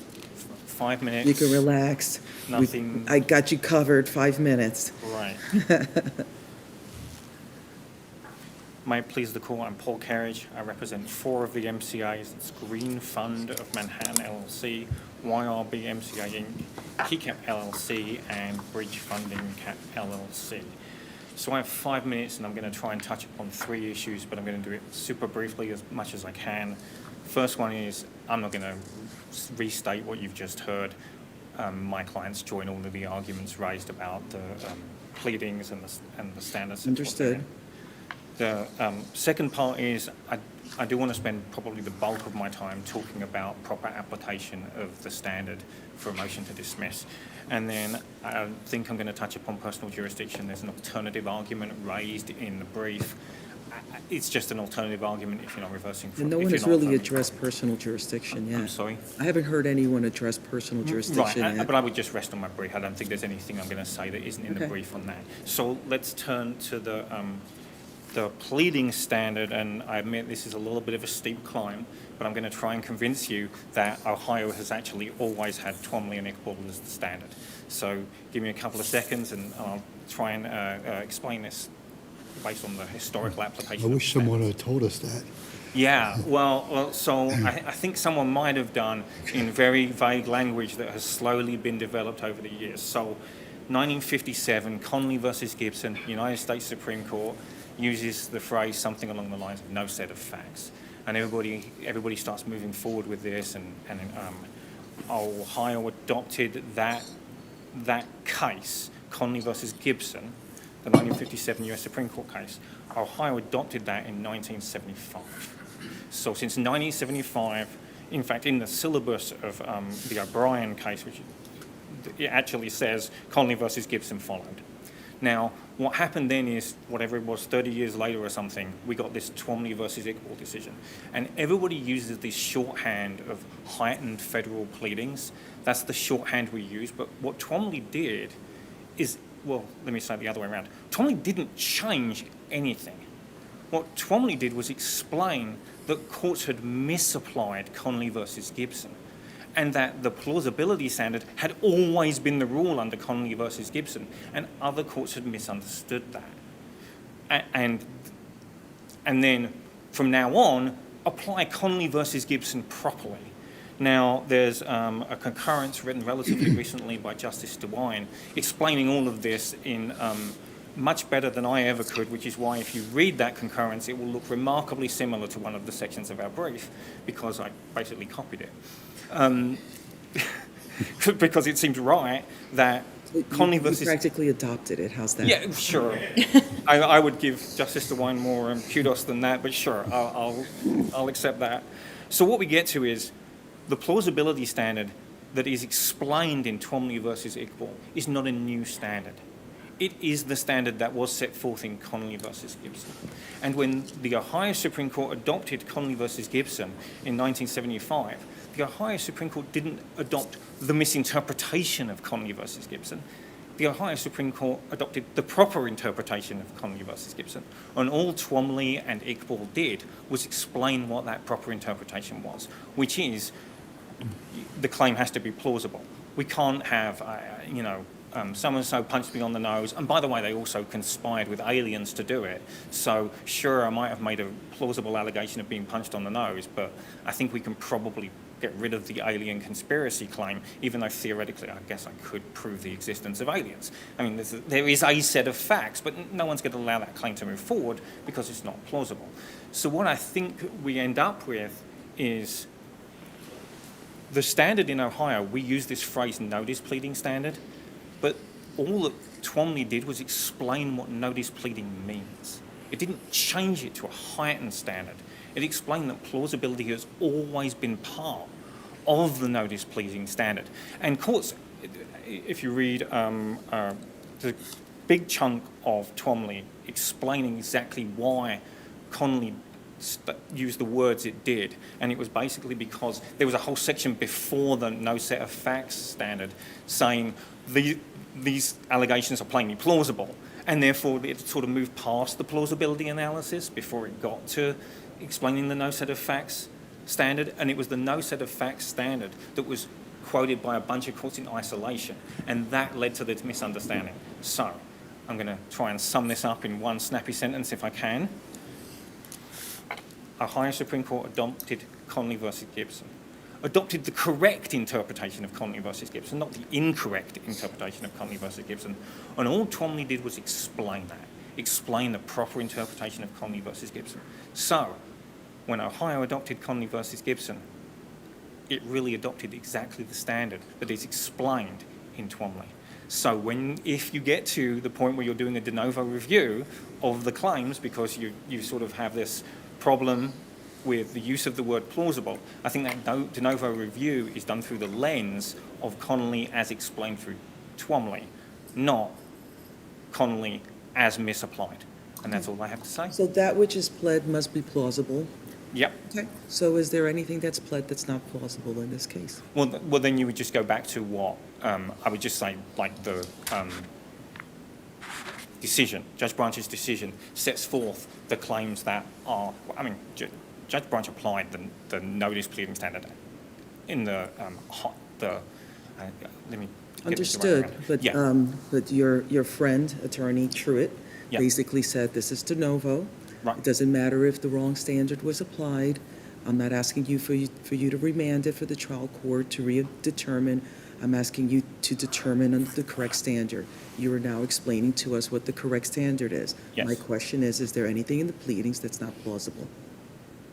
Yeah, a 52 MCA conspiracy for people that are never alleged to have discussed anything with each other, that would be not plausible. And like a silent conspiracy, a conspiracy with no communications, that would be not plausible. I think it's a 200 count complaint. We could go through all of these, but that's just an example. The idea that... So what you're saying is in order for there to be a conspiracy, there must be actual communication about the whatever is at hand with the conspiracy. There has to be actually, Well, I believe true I'm sorry, I interrupted. communication. There must be a discussion. I believe the standard is there must be a common goal. There must be as part of Common goal. a common goal. That's conspiracies require a common goal, and that would be absent if there's. Yeah, I think I've satisfactorily answered your question. Alrighty. Okay, thank you so much.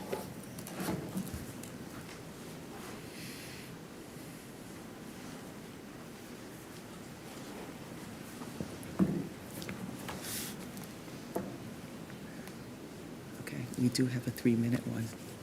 May it please Although the my court. battery's low, apparently, I just got a notice on that. The timer and I are not best friends right now.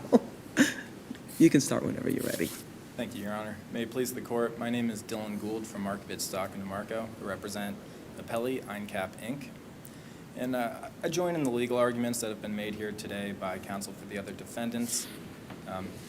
One legal point I would like to make, I think there was a question whether Avery is the only case that's been cited that discusses a specificity standard. I believe in our brief, we do cite another case for a similar proposition, which is Clellan v. Wildermuth.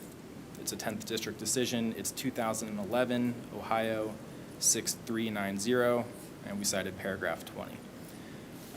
And although there's a specificity standard for conspiracy claims in general, here the conspiracy claims are conspiracy to commit fraud. So fraud is always subject to a particularity standard, and the case law in conspiracy to commit fraud claims discusses often how those claims are going to be held to a higher standard than just even a traditional conspiracy claim. Now, I really just want to take a minute to stress, kind of switching gears here, to stress the lack of well-pleaded allegations in the complaint about Eincap specifically. All the complaint really alleges, the only substantive allegations in the complaint about Eincap are that on one occasion in January of 2020, Eincap provided MCA funding on one occasion to Harold Sosna or to some other unidentified entity. It's not really specific. There's really no indication from the complaint that the decision to provide funding was anything other than an independent business decision. Now, the complaint includes, plaintiff tries to suggest otherwise by, for example, including an allegation that Eincap has an office on the same floor of a building in New York City, in the financial district of New York City, as one of the other defendants. But that's not even circumstantial evidence of a conspiracy between the defendants, let alone evidence of a conspiracy between Eincap and Mr. Sosna. So as I understand your argument is that having shared space, or even if there was shared space, even if there was shared employees, that's not sufficient. Your Honor, I don't believe there are any well-pleaded allegations that Eincap shares any employees or personnel with the plaintiff. And yes, Your Honor, I think the mere allegation that there was a shared building floor is not sufficient for a conspiracy, and although not directly relevant here today, discovery would show that there was no relation between the parties. And, more than that, the complaint alleges that the money was paid back to Eincap in April of 2020, but any alleged losses to S&T occurred weeks later in May. So any fraudulent conduct by Mr. Sosna that actually caused these alleged losses would not have been for the benefit of Eincap. I believe there was a question earlier about whether there had been defaults prior to these instances of funding, from the conventional lenders. And I don't have the specific paragraphs in front of me, but I do know specifically in the complaint that it alleges that Huntington Bank and FFB declared defaults in February and March of 2020. But again, Eincap's money was provided in January. So at the time Eincap provided funding, Mr. Sosna was still in good standing on these massive loans with multiple conventional lenders. So just so you know, your time has run. I'll give you 30 seconds if there's any last point you want to make or if you want to wrap up. Thank you, Your Honor. Okay. I'll wrap up quickly. I'll just point out that there are hundreds of pages of exhibits attached to the complaint. Not one of those references or mentions Eincap in any way. Really, all it shows is that one time Eincap provided money to Harold Sosna or some other entity, and that money was paid back before any damages were incurred by S&T Bank. That's not sufficient to state a claim. Thank you. Thank you.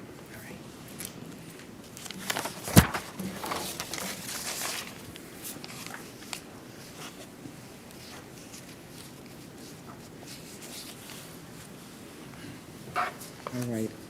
If I've done my math right, you have 16 minutes. Okay.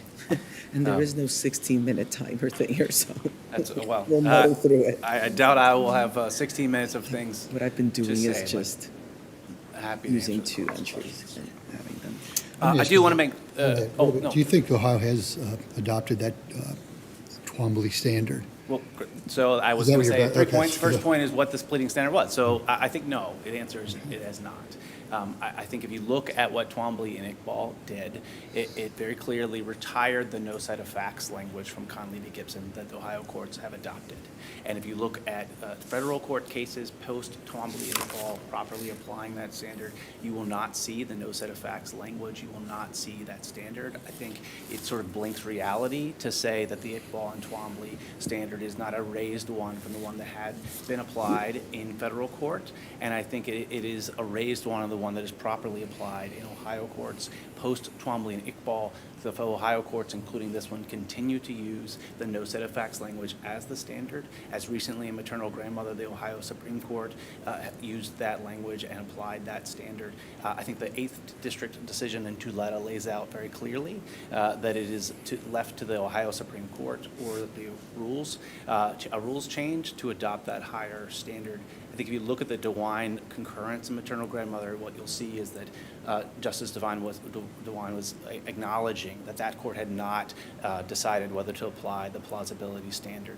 There are certainly some things that remain consistent. The legal conclusions don't have to be credited. Factual allegations do.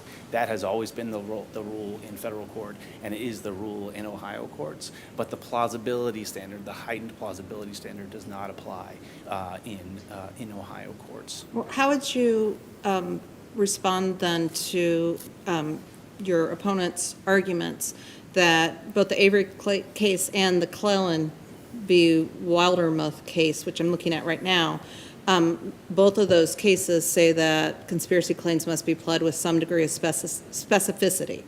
So I take that to be a slightly different issue, Your Honor. I think that is about whether it's kind of a Rule 8 or some sort of Rule 9 equivalent. I think they're misreading those cases. If you look at Avery, for example, what the court says there, it's a 6th District case, that there are no facts in that allegation about the damages from the conspiracy. There's no allegation of a tort, an underlying tort in that case. I think they're plucking out a language that I credit you could suggest that there's some sort of particularity requirement, but I think the actual requirement for conspiracy is the Rule 8 notice pleading standard. Rule 9 is about fraud, of course, not conspiracy. And for that, I think you need to allege the object, the purpose, and the damage, and we've done all of that. We've done all of that here. Now, I actually don't think that the court needs to spend a great deal of time on the pleading standard. I do think that's the proper one, and we meet it clearly. But I also think that this complaint passes any plausibility standard as well. Now, just taking a step back, I mean, defendants are clearly on notice as to what we have alleged. You heard them stand up today and say that we allege this conspiracy among 52, it's 51, it's actually a little bit hard to count, how many MCAs. We alleged, we named one in the complaint that then one of the defendants came back and said, no, that's the same entity as us. So it's a little bit hard to figure out exactly how many distinct entities there are here. But they complain that we have alleged a conspiracy among all these organizations. We've alleged that they had access to Mr. Sosna's funds. We've alleged that they've entered into and they've made these advances with the purpose of advancing that fraud and profiting from that fraud. That's true. That is our allegations.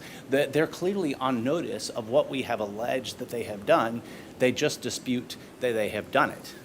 Now, as to... Central to that is the knowledge, the access, the knowledge, right? Yes, Your Honor. Now, aren't there some of the defendants that didn't have that access and knowledge? No. So at this stage of the case, we have alleged that they all had that access. You can look at paragraph,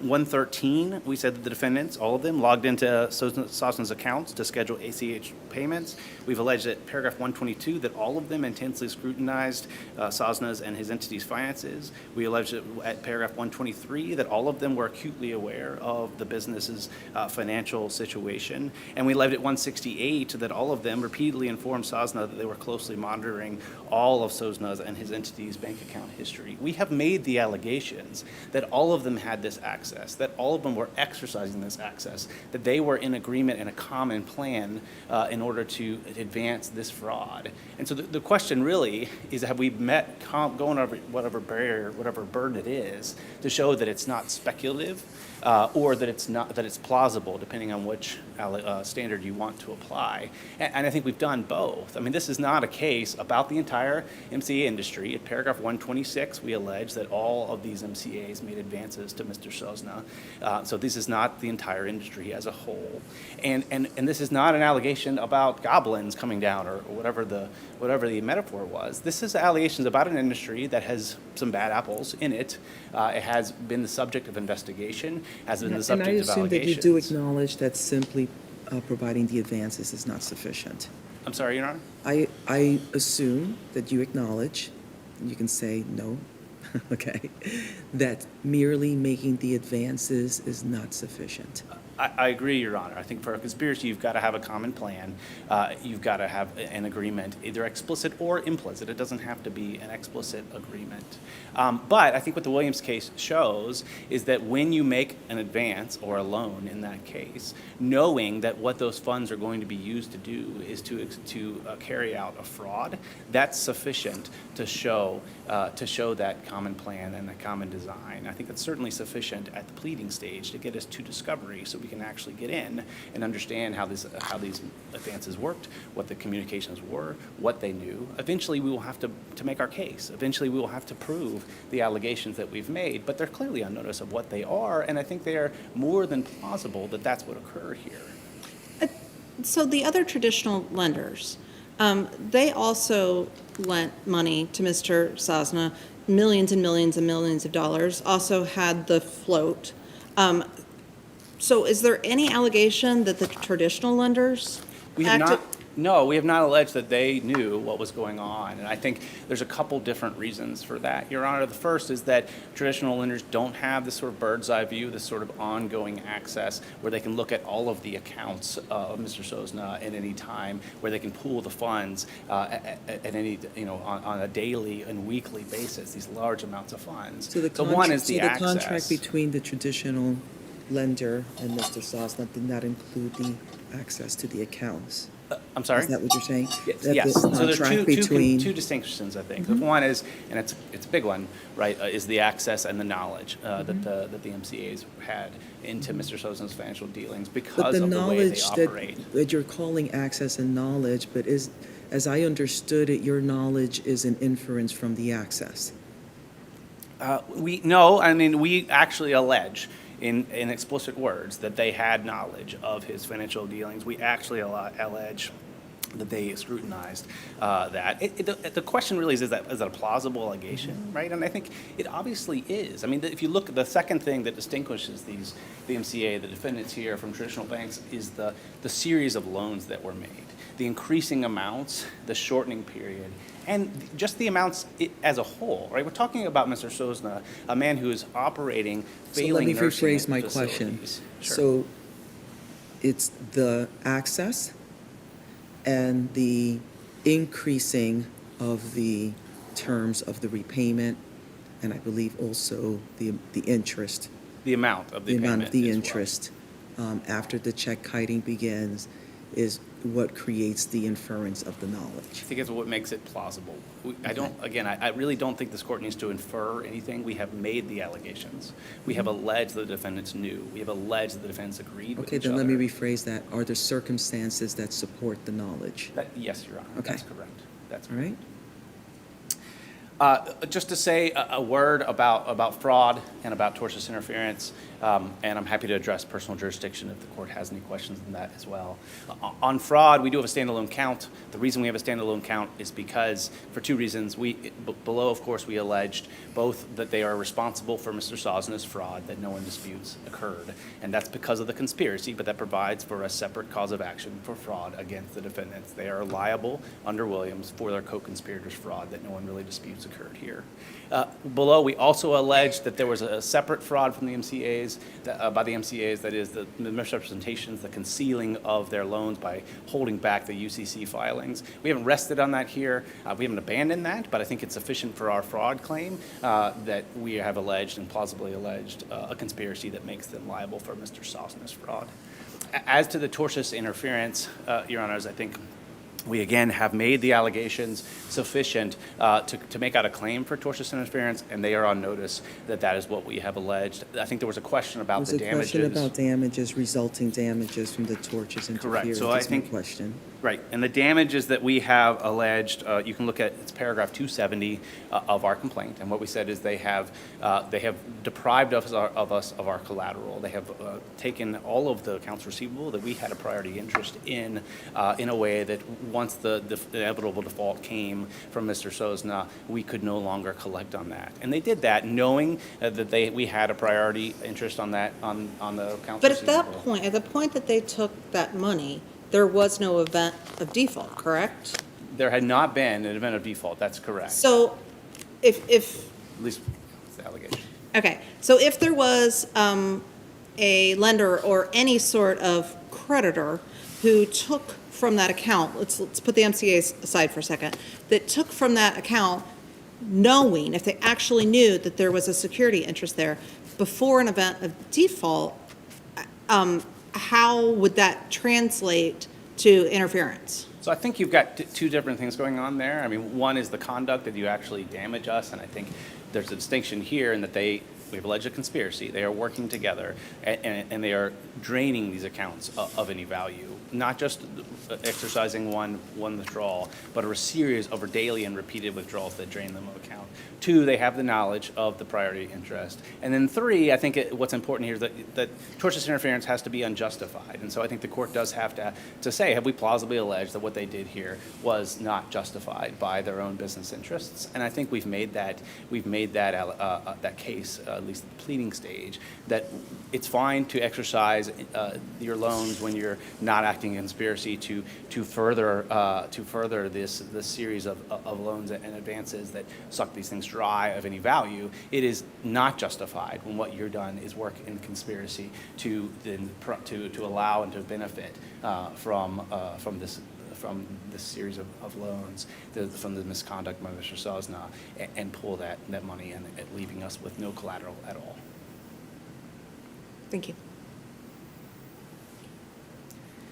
If there are no further questions, I'll just close with this, Your Honor. I think what was clear from the briefing and from the arguments is that the MCAs deny our allegations. They think it's not plausible. They think they're not in conspiracy together. They never were. They were merely exercising their business. They're, of course, entitled to deny all of these allegations. I think there's no doubt that they know what we've alleged. And I think the problem in this case is that we haven't had the ability, the fair chance, to get discovery and to prove those allegations. At a further point in this case, if we can't prove them up, then they can defend and individual MCAs can get out of this case. But for now, I think we have made the showing that's required by Ohio law to get just to discovery and to have a chance to prove our case. So I would ask the court to reverse. Thank you. All right, thank you. Thank you to all counsel for your arguments this morning. We will take the matter under submission, issue you a timely decision, and I wish everyone a wonderful afternoon and a great week. And with that, that concludes our proceedings for today. Thank you.